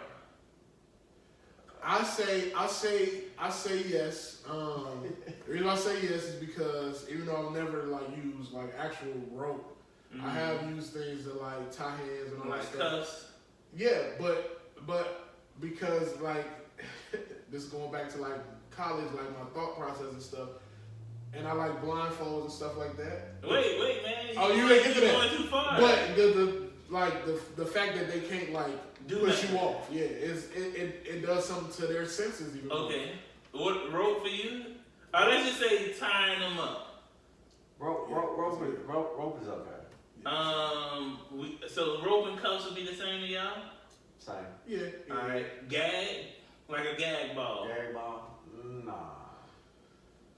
Man, I just be nervous about killing people, man. Like, I mean, even with the rope, and that goes back like to the choking. Uh-huh. So my first experience with the choking aspect was probably like I was like 19, and my girl was like 22. So you know that was like a thing. Like she like a senior in college, and here it is. You know I'm like a second semester freshman. Yeah. And it's just like okay, and I gotta get down with it. And they say, well, hey, she say I like to be choked. I'm like, what do you mean? You like to be choked? Like choke, like choke, like choke you? Yeah, choke me. So then you know, like you get mad. You're mad about the situation. You take it out during that session. I done choked the crap out of you now, like near death. Yeah, I had a boy. I ain't never had no girl that wanted to be choked like that personally, but I did have a boy that same kind of situation where he was, and this was in college. He was a few years younger than his the girl he was dating or whatever. And same thing, like you know, she ended up bringing it up, introducing it, and at first he was like, "Yo, what is this?" And then he was like, "Man," he was like, "That don't use to." turn the room out. So you know. So I mean, if you get down like that, I don't see nothing wrong with the gag and all that stuff. Like a hood, blindfolding. I'm big on the blindfold thing. What about you, Chris? Nah. No go for Chris. All right. I just like that they can't see like what's about to happen next. Well, see, so I'm now the blindfold in the tie up like tied more like that 50 Shades of Grey. Yeah, that's the way you're getting on. So now, like, I like to be in control. All right, so you are dominant. I do. I like to be in control. Like, don't touch me. I got you. I like that. So you want a submissive? Basically, that's what she is. They call them a submissive. Submissive, yeah. All right, so I can deal with it. You know? So you can do everything to her, right? But you won't switch. Nah. All right, Ty. We can switch. Like I'm good as well. I'm cool. Like I like the control thing. Like especially when it's like this ego thing. Sometimes where it's like, yo, like let me do what I do. But I'm also the type where it's like, yo, if you be like, sit back, I'm be like, alright. Like, I'm putting it too. Sure enough, I'm like Ty. I can switch. I'd rather be the dominant. Yeah. But I'm okay as long as we got some agreements. Yeah. Yeah. Okay, so that was good. think the ladies gonna like that conversation. It's a bad segue, but let's talk about religion.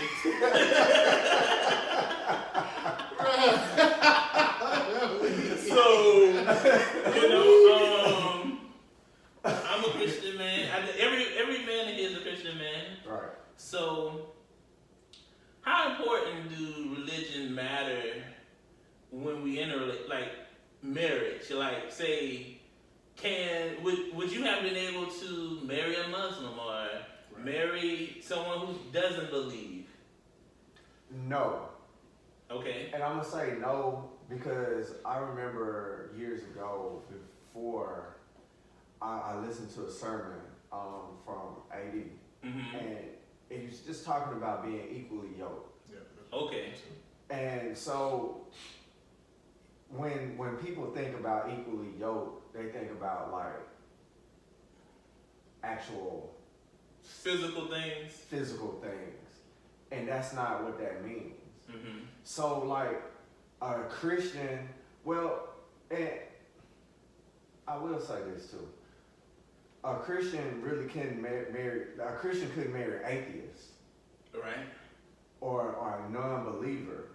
But in Christianity, or just and when you look at like God is not looking for Christians to recruit more Christians.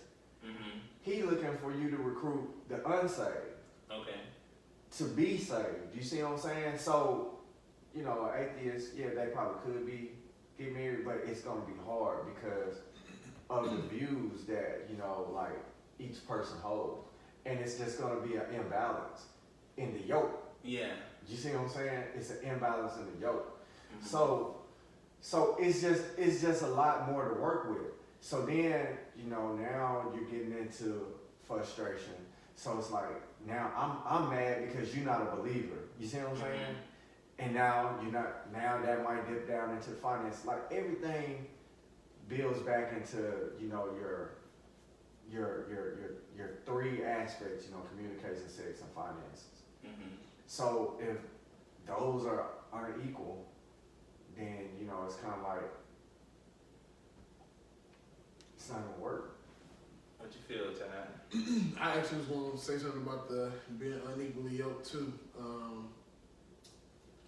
Personally, would I have been able to do it? No. But that's just because, like, so I have friends, female, male friends that are not Christians. You know what I'm saying? That don't believe in stuff like that and get along with them just fine or whatever. But it's when it comes down to deeper things, like it's when it comes down to like to prayers, like when it comes down to somebody taking my last name, like stuff like that. Like, like not every religion believes in stuff like that. You know what I'm saying? Like not every religion the female is gonna take the male's last name. And like for me, I'm like, take my last name, it's just certain things, like certain, I guess you could say traditions, certain beliefs or whatever like that,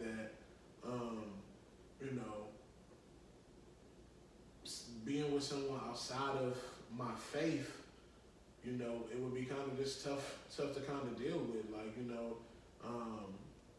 and it's not to say that it wouldn't work for everybody else. I've heard stories of people who are, Jewish and what, Catholic or whatever, like being together and stuff like that, like, it does happen and it does work. My brother, we raised Christian. He's a Christian or whatever, but his wife is a Muslim. So it's like, that's their faith or whatever. So, and it works for them. So it's not like a knock on anybody. Personally, I just wouldn't be able to do it. Like, it's just there are too many elements like that at the root of everything. Like, just wouldn't work. Like before me and Veronica got married, we fasted and we prayed together for 21 days beforehand because both of our ideals say that to get closer to God and everything like that, like in that moment you fast, you pray and whatever like that. And if I was dating somebody outside of my faith, like that wouldn't have been one of the things that we did, of course, me and Veronica recently, a couple of months ago, fasted and prayed, and so many different things kind of turned in our favor, and we believe it was a result of us fasting and praying and stuff. Whereas somebody else outside of my faith will look at it as being silly, So it's just kind of like there's just too many dynamics to me to where me dating somebody outside of my faith it just wouldn't work. It wouldn't work. How big is prayer? Like praying, say that when you all pray as a married couple, who's praying the most? And how often are you leading prayer? Are y'all having prayer sessions together? Right. So me and Veronica, I mean, I have no problem admitting this, but I feel like Veronica is one of Jesus' close friends.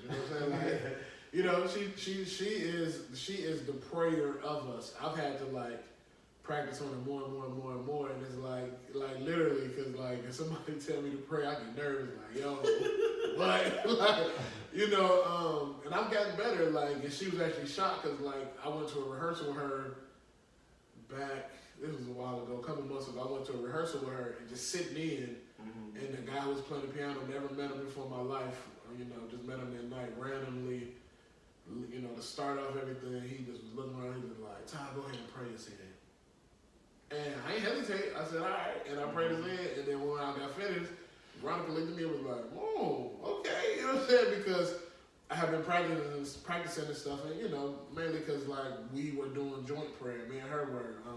And that was actually during the time we were, I think we had just stopped fasting and praying at that point. But, that, but she is a prayer, a big-time prayer. But, she also believes, if we praying together, go ahead, you lead us off. You're the one leading, you know what I'm saying? You're the head, so you lead. Same thing, if it's a household thing, if all families around and stuff like that, and we in our household, she believes, okay, go ahead, you know what I'm saying? You're the head of the house, go ahead and knock it out, so, which is something also that I got from my dad anyways, whatever, but, she that one, but, she even prays, if she's taking our son to daycare, she prays with him in the car and stuff like that. She'll pray for him. She'll pray for me. She'll pray for herself or whatever like that.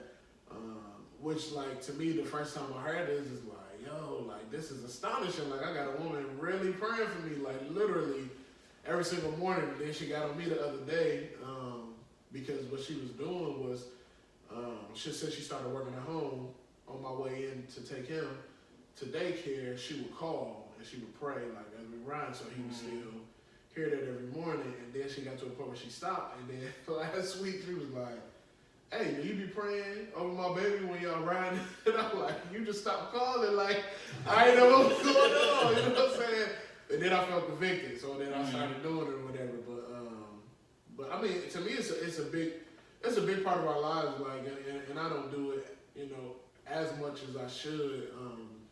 I do it much more now than what I used to, but I don't do it as much as I should, but definitely getting better at it. And I feel I personally feel good things have come from prayer. From prayer, both individual and both of us together as a collective. So it's huge in our lives, I think. Gotcha. How you feel about prayer in the feel marriage? Now, I feel in a marriage, you should have set aside that time, a devotion time. And it's similar to what Ty is saying. It's more or less because the more connected you are to God, the easier some stuff is to rectify. If you kind of understand what I'm saying, some of those issues that you go through, they'll become easier because you're turning it over to God versus you trying to handle it. At times, I know in your lives, we all have sat down and said, well, I'll fix this. When that was God's plan for you for you to be going through it anyhow, and for him to fix it, because he's the author of our books anyhow. So he just trying to see if you gonna let him do what he do, or you gonna try to take it on yourself and then you just dig a deeper hole and you're gonna need him anyhow. Gotcha. So I just feel like, man, you know, as couples should, you know, go into it with prayer and devotion time, and you'll just come out, you'll feel a lot better. Gotcha. I think I failed relationships by not devoting the time together. I mean, like, my personal walk may have been, like, you know, on point. Yeah. And, you know, relying on God. You know, just being faithful, like saying, hey, like, put my trust in God on these situations and situations through the years, but not when it comes to the relationship aspect of it. Mm-hmm. And so having, like, see, another married guy I know, he'd be like, yo, we have devotion every night. Yeah. You know, and talk about things. And, like, even though he still have relationship issues in his marriage, but it's more like being at peace. Like, you know, say I do a devotion every day. And, you know, but I don't share the devotion when I'm in a relationship. I don't, like, it's my, you know, your personal, it's my personal devotion. Yeah. But I think, like, building, you need to have that time together where, you know, like, I would just say I'm not the prayer warrior in the family at all. Like, so I'm always gonna have right. Yeah. My mom is a big prayer, and, like, even growing up, like, I'm telling you, plenty times waking up in the middle of the night as a kid, she walking the halls, praying, speaking in tongues, or I'm waking up to a cross on my forehead from the oil. Yeah. So Veronica bless you know, and I'll say this. I'm saying, like, looking at a lot of other adults that didn't get to experience or don't have a foundation. It actually makes me appreciate it more having the foundation. Yeah. Because to me, a lot of people are lost when it comes to just on, I'll just say, the spirituality side of religion or whatever your faith is. If you don't have no substance or a foundation, everything you read or look into, it takes over. Mm-hmm. You know, like, you don't really have nothing to be like, you know what, I can pull back and grab this moment, and it's going to help me in this moment that I'm currently in. Right. And so, any woman I date, she's gonna have to be a prayer warrior. Like, I'm just being real. Like, I probably only attract prayer warriors. Yeah. But I just, the way I look at it, like, you know, but it's also growth. Yeah. So, like, you know, you see things where, like, say, my last relationship, beginning, she wasn't no prayer warrior. She's, like, getting to that point of, like, being a prayer warrior now in life. But in the beginning, I ain't gonna say it was more like, you know, I think it's exposure as well. And it's also finding God for yourself. Yeah. Some people don't even, like, same way with me. Like, I had to find God for myself outside of my mother and my family. Right. And so, like, when I found God on my own, I built that relationship, but at the same time, I'm not, like, say with church, we go and feed the homeless every month. Lately, they've been having me say the prayer. And I'm in that joke, like, when the first time she asked me, like, you want to say the prayer? You okay with it? I'm like, yeah. And, you know, I went out and did it, but it's not my strong point. Yeah. You know, so, like, I'm a firm believer on, like, yo, if you strong, you do that. Yeah. But now I got why she wanted me to do it. I'm the only male there. Gotcha. We feeding a lot of men. Gotcha. So they need to see a strong man presence. Yeah. You know, leading that situation. So I understood it, and I embraced it because I had to do it like 3-4 months in a row. Yeah. And as much as, you know, I'll say this, I'm very witty with words, but when it comes to praying, all my wittiness goes out the door.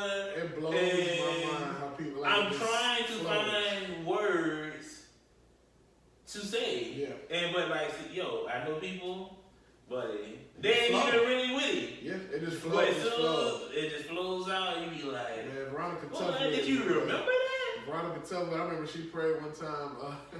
My mom's fiance back in the day, he had something going on with like his appendix, I think, or something like that. But he like was at the house, like at their house, like on the floor. My mom was at work, and he was like on the floor, like crying, like you would have thought a female was in the room. Like he was in so much pain.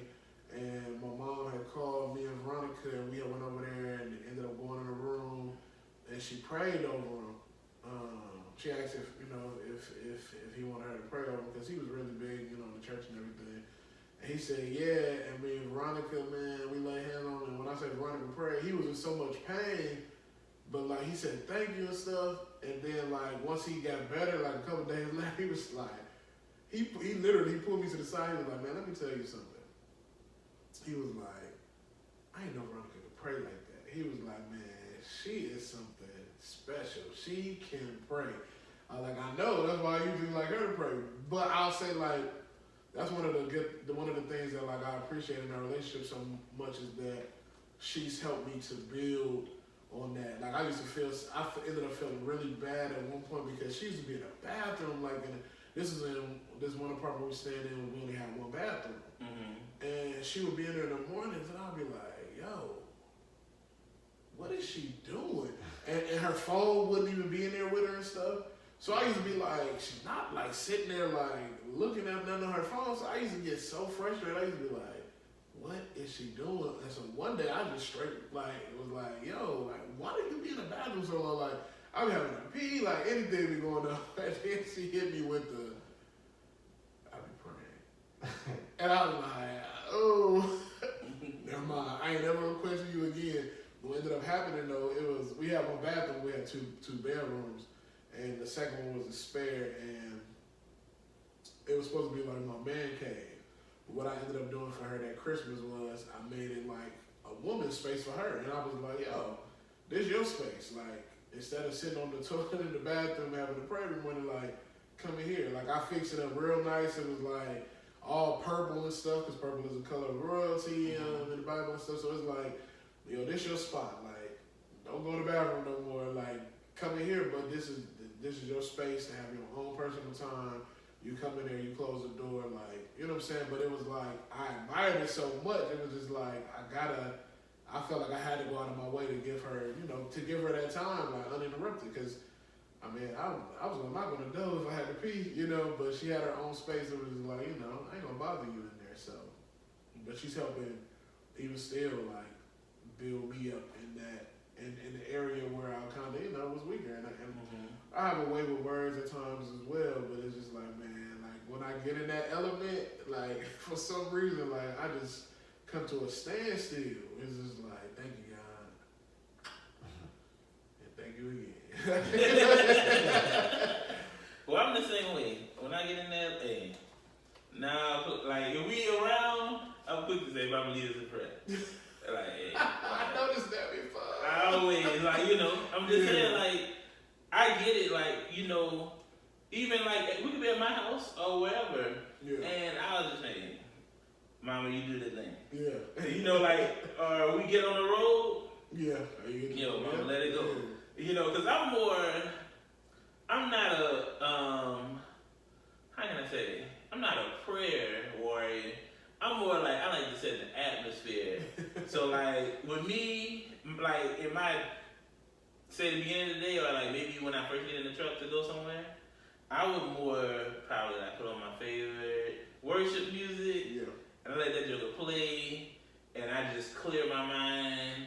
I may say some words to myself. But that right there is that right there doing that. Mm-hmm.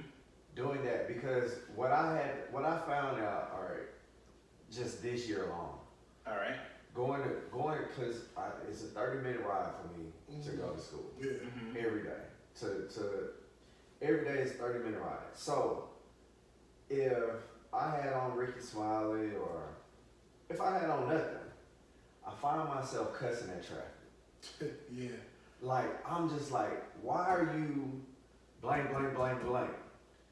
Why are you driving so effing slow? Or, you know, I'm just cussing all the way through. But then, like, what I found out, and what I used to do before, I used to just throw Pandora on, Kurt Franklin station, and, you know, he gonna give me them old school gospel music, old school gospel songs that, you know, I grew up on, and I know word for word, and you know what I'm saying? But in that moment, like, that gives me that peace of just clearing my head and not focusing on the traffic. But it also gives me that time to start building that relationship with God. So one thing that I started finding myself doing, another thing, like as an adult in my adulthood, I still kind of had those college tendencies. Like, I'll sit up to like 2 and 3 o'clock in the morning, and I gotta be up at 6:30, 7 o'clock, you know, to go to work and work 8 hours or whatnot. But if I go to sleep early, I start waking up early, like at 4 o'clock. Every day for like a month straight, I was waking up at 4:30, same time every morning. So in that moment, that's that in the relationship you start building with God. He waking you up at that time for you to have your time with him. So like when, you know, you find yourself, you can't sleep at whatever time it is, that's your moment that you're supposed to be in tune with him. You go to your devotion. You go to your Bible. You know, for me, you know, reading the Bible was like, and I grew up in Union Hill, right up here on the hill, 30 years in Union Hill. And, you know, one thing we used to have Bible races. Like, we had children's church in it. All the kids in the children's church, we had a Bible race. Who could find X, Y, and Z scripture the fastest?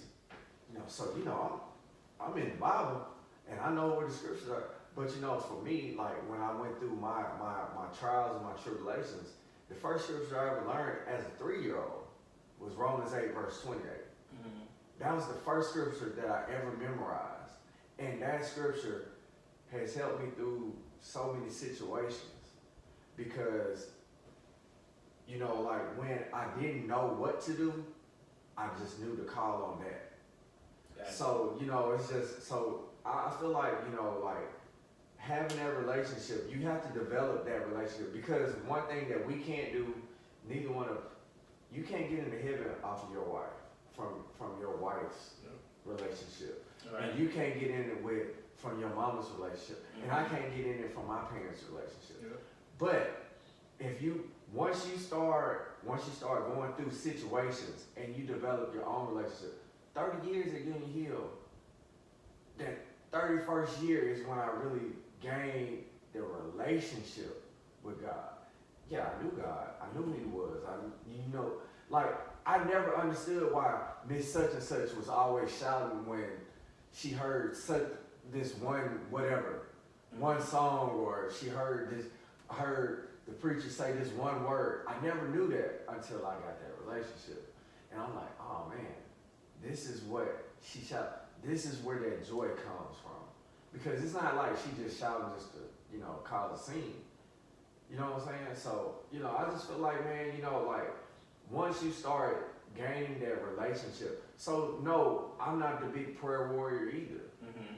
But I know what God has done for me in my life. And what you have to realize is that, you know, once you start putting things before him,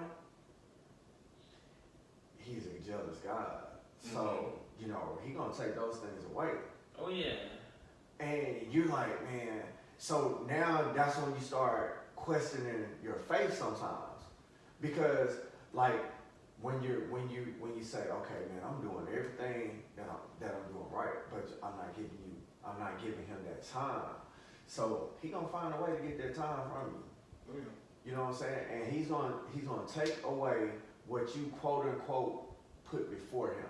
So maybe it might be a relationship. Mm-hmm. It might be money. It might be a car. He'll take all of that. Oh yeah, and I agree. I just at the church I'm at, we just finished a series called Balance, and a way it was talking about tithes and offering, and just not really just tithes and offering, but like financially. Let's say, you know how like society got us where, you know, I pay my bills, I do this, I pay my tithes, I split the money, you know what I'm saying? And no, I said the tithe was last. Paying tithes was the last thing on that list. You know, it's supposed to be the first. Yeah, and that's what I'm saying, like reversing that what society has you in, like, yo, get a 10 up first. Yeah.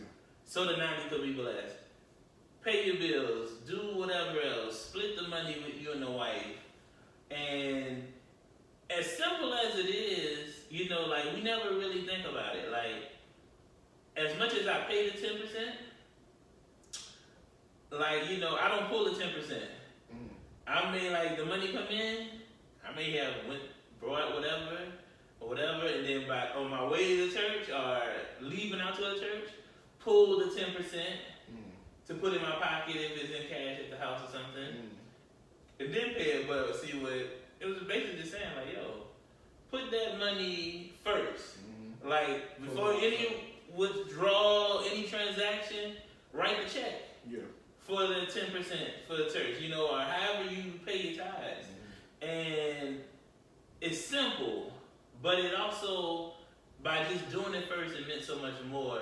Yeah. It means so much more, probably even to yourself once you start getting the habit of doing it. And it's more like, you know what? God is first. Yeah. You know, and then everything else is going to flow underneath. And I'm going to be real, like, before I started paying tithes, I didn't really think about it. But I'm going to say, when I started paying tithes faithfully, and like I started actually seeing that 10% coming back on that statement at the end of the year, life was different. Yeah. You know, and like you get some people who don't understand it, and they be like, oh, well, I already make enough anyway. Like, I be feeling like I don't make enough money. But when I pay that 10, like I'm telling you, I never lack. And I have some hard months, but like even when I pay that 10 up front, I never seem to lack that year. Or, you know, like when I would say, oh, like this is a rough month. Like honestly, I normally never miss a beat. Like I could be telling somebody, man, it's a rough month. But I probably got some sneakers, probably went out of town 2 or 3 times. But, and it's just like, yo, where the money come from? Because I know it's all God, man.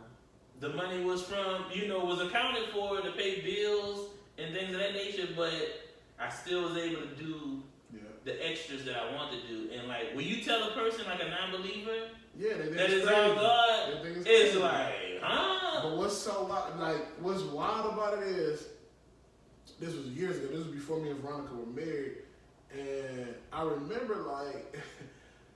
remember she was, and I feel like even bad even thinking this and saying it, but like I remember it was a time where it was like she was faithful, like paying her tithes.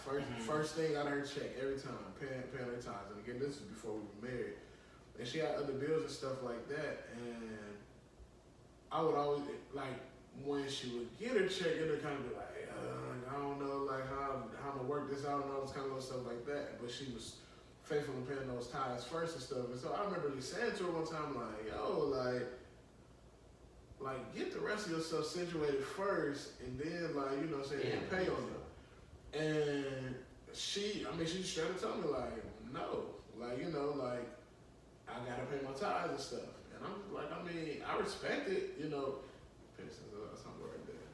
Boy, they used to hold everybody low. So anyway, So, but I was, she was adamant about it, and I would tell her, like, so I respect it. It's just like, yo, like, if you think you'll be in a bind with this chick, like, but she was so faithful about it, bro, like, so adamant about it. And man, when I say, bro, like, I just saw so much stuff turn around for her, like, even during that time she was paying, like, it'll be like, I don't know how I'm gonna do this and how I'm gonna do that, but like, everything was taken care of, like, she wasn't lacking in any area, and I used to kind of sit back and think, like, man, like, how, like, literally, how are you doing that? But it was like, she was just faithful, and then, like I said, things eventually just started turning around, better job, better car, like, all kind of little stuff like that.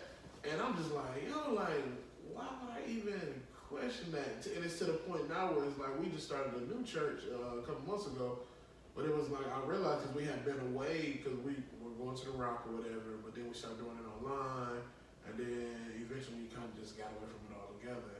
To where when we started this church, like, it was off of us going to visit, and it was because we were saying, like, we got to find a new church. Like, we have to find somewhere to go. And we went there to visit, and on the very first visit, it was kind of like, we were at home, and both of us was kind of like quiet, not really saying much, and then she was like, so what you thought about service today? And I was like, I liked it. And I was like, what you think about it? She was like, I liked it too. And then I was like, yeah, I really liked it. And she was like, yeah, I really liked it too. And then it got to the point where it was just like, this could potentially be our spot, but like, we didn't know, we were like, it was just the first time, like, and then we went and visited a couple more times, and it was just like, on the second time, we knew for sure, like, this is going to be the spot, for sure. But it just was like, let's just give it a few more times before we actually commit 100%. And eventually we did end up joining or whatever, but like, I just felt convicted because like, being so used to not paying tithes like anymore, like because we had stopped really going to church and stuff, and we had stopped really paying tithes, and so it was like, we kind of got into that mentality, and so it was like, the first couple of times, like the first few times we went, it was like, oh dang, I forgot to pull out the money for tithes and all this stuff, and it was just like, we just giving an offering, $10, $15, $20, something like that, and just leaving it at that, and like, yo, we gotta do it. And then like, I got to a point one day that I was just like, like, why are we not paying tithes? Like, what I'm saying? Like, what's happening here? And so I just straight told her, I was just like, we were talking about bills and stuff, and I was just like, and put tithes, like, make sure you put the tithes on there, like, because for some reason, like, our mind has just completely strayed, like, from it. And I guess it was just because the routine we had got in where it was just like, we were just waking up on Sundays, like, cool, like, let's go clean up or something like that. So, like, now it's to a point, and I mean, and I kind of thank her, but like, now it's to a point where it was like, I just instantly feel like convicted about it, like, if it's not happening, like, yo, like, we gotta do it, and it's like, to me, like, like, so we had talked about it yesterday, or the day before yesterday, where she had made a comment, and she was just like, she was like, and we're not talking about doing this because of, because of the blessings that will come from it,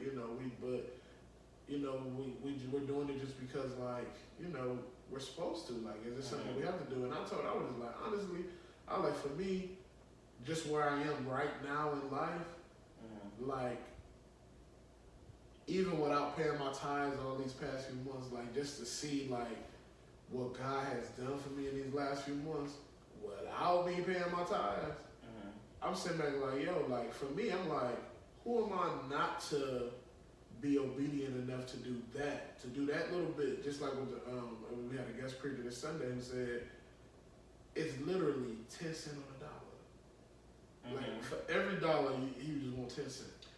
I'm going to tell you what it is. I personally think you have to get to the point where you are controlling money. To understand it. Yeah. And because when money control you, I'm just saying, like, you imagine, like, you make 1,000, you gotta spend 100. Yeah. Like, that's a hard 100 to swallow. And it's just like when you buying something online. Yeah. And you get to the point where it says shipping's $12. Yeah. And you be like, oh, I don't think I can afford it anymore. But so and then because like you say, because you have to be able to control the money. Because it's like first thing usually that come to your mind with a pay increase is you might what you can do extra. What you can do extra. So you create more bills, but you're not thinking to yourself like, yo, if I go from making I'm just gonna throw random numbers out there, but if I go from making 1,000 to 2,500, you know, every however, you know, let's just say every month, you know, if I'm going from 1,000 to 2,500, like I'm not thinking to myself like, oh, every month I gotta now pay 250 instead of 100. I'm thinking to myself like, oh, I could do so much more now because that's a drastic increase. It is, you know, 1,000 to a $1,500 increase. That's a drastic. Most people, and it's really called a lifestyle. It's like lifestyle creep. Basically, you know, and when people get raises, they look at it like, okay, well, on your check, you get $3,000 more for overall. So like if your salary is 57, you're getting 60,000 now. That $3,000 ain't nothing but probably like $50 to each check. Right. Yeah. You see what I'm saying? Yeah. But now it's like, okay, well, I go from driving the Hyundai to now I'm gonna drive a Mercedes because I got $3,000. Yeah. I can afford a little bit more now. That's not how it's supposed to go. Yep. But that's when that money controlling you. Yeah, that's not how it's supposed to go. But that that also, that the money make, you make that change right with it. but that also comes with growth too. You know, as far as like just growing. If you're growing as an individual, so now like I'm a little bit older than y'all, but like if I'm making 2 or 3 times more on my salary than I am now, I know that if God got me to where I can do what I need to do with what I got right now, and I can make more, I'll just double down on the house. Okay, Chris, you talking like I'm thinking. Yeah, like, you know, it's like, okay, well, now it's just time to double down because one thing that I don't like that house note. I don't like that mortgage. Yeah. I mean, I love the house, but I don't like the mortgage that's associated with it. And then you telling me 30 years? Yeah, you want to get rid of that. Yeah, you get rid of that quicker than the 30. It's all about sacrifice, in my opinion. Yeah. And, you know, I think, especially, I'm going to just say this, it goes into like marriage. Like, so if you got 2 incomes, solid incomes in a house, that's why when I think I mentioned in the first one, like living off of 1 income. Yeah. See, if you can live off that 1 income and throw that other income onto that mortgage situation, you know, it may take 5 years to pay the house off. Yeah. Versus the 30 that they want you to pay. And I'm talking like you're not paying all that interest, you know, or the PMI. All of this stuff is being removed. And like you imagine being able to say, you know, pay a house off in 5 to 7 years and have the freedom. So I think right now I'm more chasing freedom than anything. Like when it comes to like financial situations. So like, and that's what that message was speaking on, like basically getting to the point where you can be free. You know, like, and it could be basic. You define what freedom is to you, but that freedom could be, you know, doing more work in the kingdom, right? You know, or maybe you being able to just have no stress, like, because I think financial situations bring stress. Oh yeah. And so, like, yo, I'm giving that first 10, the other 90 blessed. So I won't have those stress issues, or you know. But it's more sacrifice. Yeah. And I'm a big firm believer, like, you know, when you get more money, yo, free it up to pay a mortgage off or get out of debt and just tackle it aggressively. And I think, like, in our communities, we don't preach or we don't stress and teach about being financially responsible. Right. That's on the crabs in the barrel though, because if I'm doing it and then, you know, like you're not doing it, I have leverage over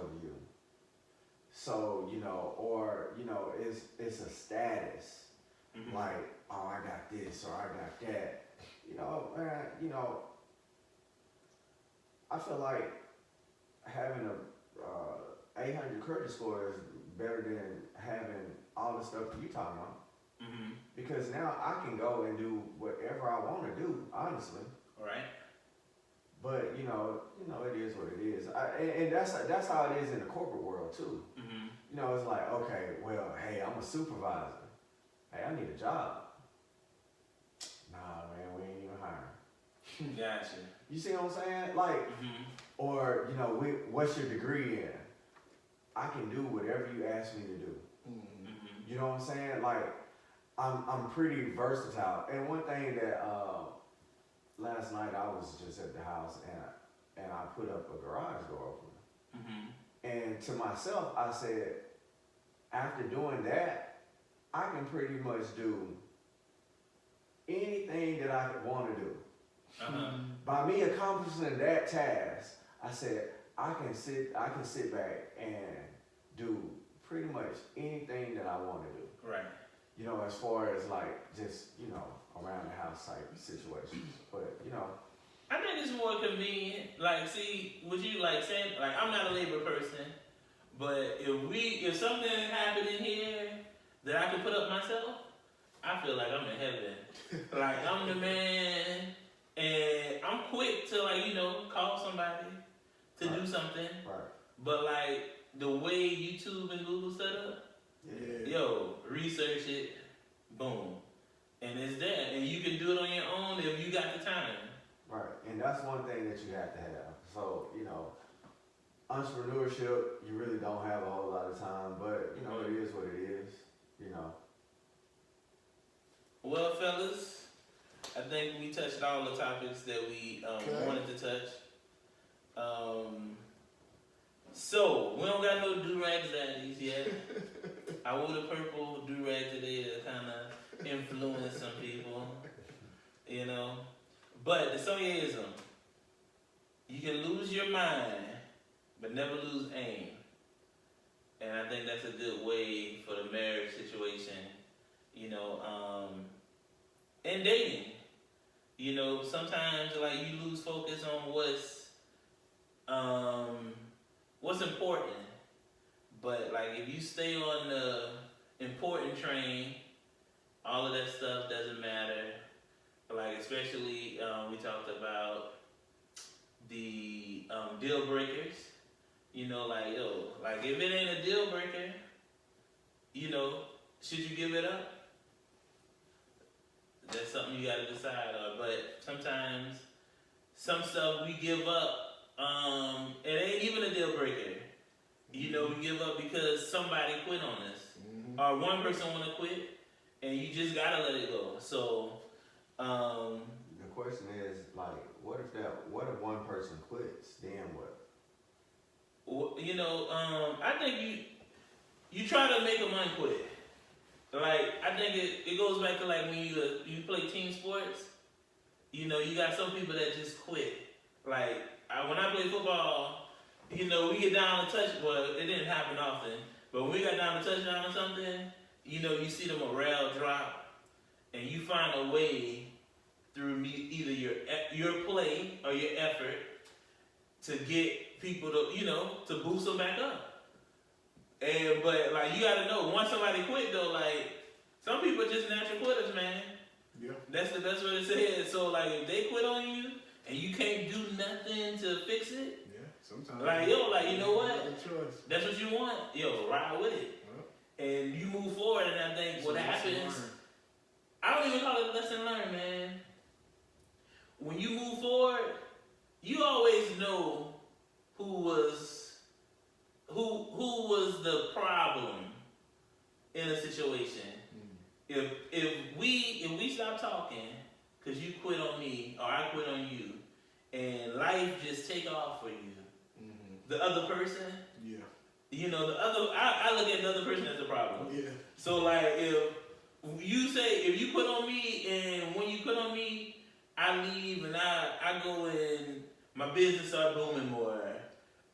I lose weight, you know, or whatever the stuff. You see the productivity in that person, you gotta, at one point, you gotta actually be real and honest with yourself and be like, was I hindering that person from being productive? Right.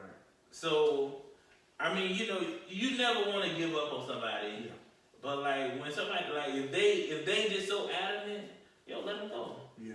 And you try to make the best of your situation and be productive. That's my whole thing. Like if I break up with somebody, I'm in a silent competition with you Yep. to outdo you. Yep. For sure. So For sure. Like, and it's just being real. Like I ain't gonna sit back and be like, oh yeah, they broke up and like Sean, he didn't gain 10, 15 pounds. No, buddy. Sean lost 20 pounds and stuff like that. That's just the way I am. Like, I'm very competitive.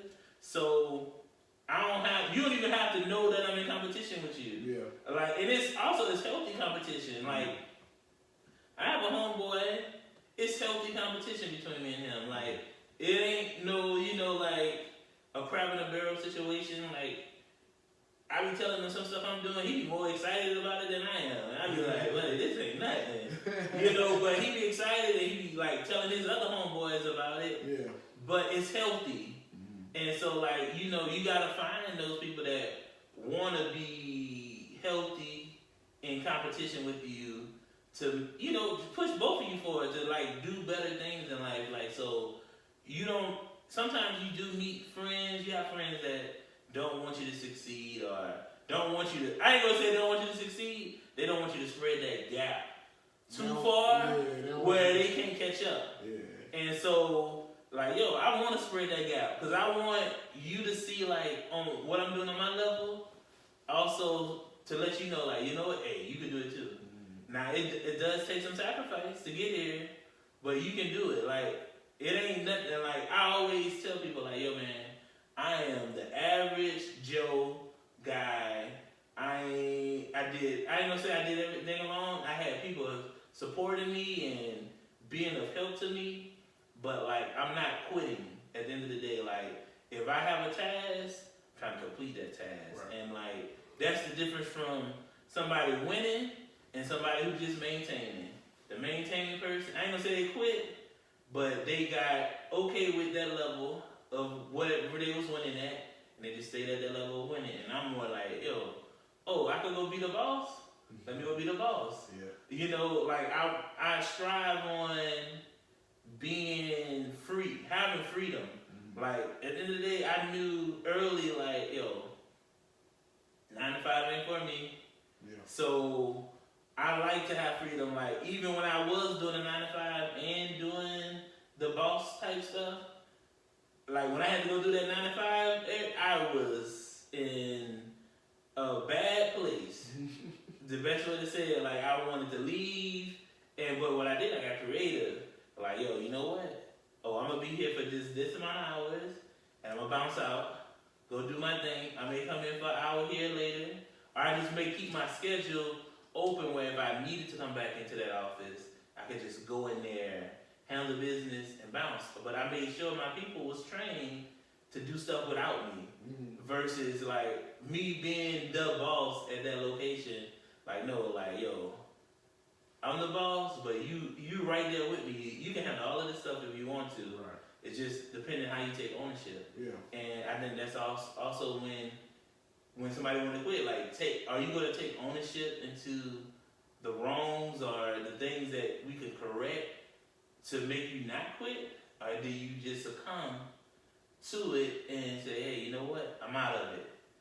Ownership it's a word that we can look at and so many different definitions to ownership. Yeah. And I think like when you quit, you're not taking ownership. So I don't know like if we answered Chris' question, but I believe all quitters don't take ownership. And so you take ownership, winners take ownership. And that could be in any scenario in life you want. Right. Take the ownership and everything works out for you. Even if it's bad, like me, it's not, how can I say it?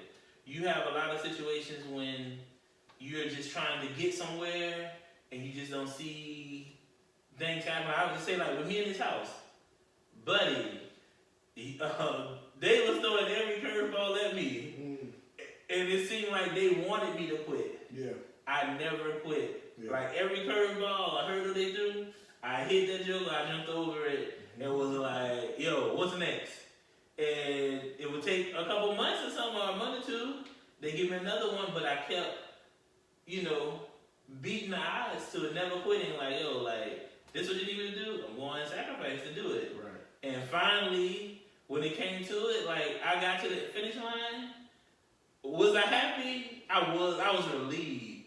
But I was not happy when I got the house. Like, I didn't take the pictures.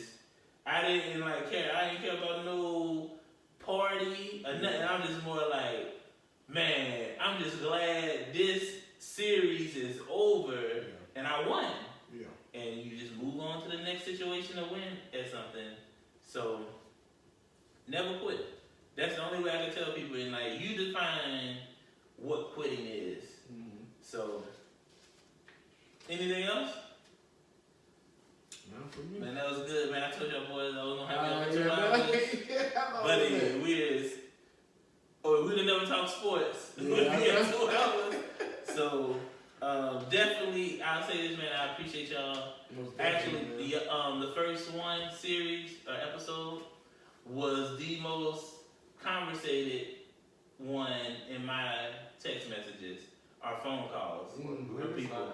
Believe it or not, I had our first one. Yeah, our first one is marriage overrated. Okay. I actually had a text message come to me and was like, "Hey, man, that your that podcast was good." I'm like, "You listen to it?" I mean, because one thing for real when you talk about it, it's like it was 2 hours. Yeah. That was a 2-hour conversation, and our attention span ain't nothing but probably about 20 minutes. Man, listen, people told me, because I was afraid of the 2 hours. Yeah. They told me, like, I popped it in, and not at one moment was like, would they hurry up? And they just listened to it straight, but what they really like, most of the fan base currently now is females. Of course. They love the aspect of us being men saying things. Like, I think it's more, they use, a lot of communities use the word safe place nowadays. And I think we was in here very transparent. Yeah. Versus like not saying stuff. I even had somebody say, they liked how Chris challenged you on the question doing the first one, So just hearing that, like, yo, that was something good. And they really the ladies really enjoyed it to see how we think and process information. Okay. So, that was good. Episode. I think this one is good too, other than the first 20. I mean, but you can cut that out. Well, I'll cut it out and just run it as a extra, something bonus else. material. Yeah. So that ends. I don't even know. I think episode 5 on the Pressed Onion podcast, and we out of here. Oh. So, but yeah, that first one, man, people like that joke there. That's what's up. Promise you. Like, I didn't get, the feedback hit the end button. The feedback on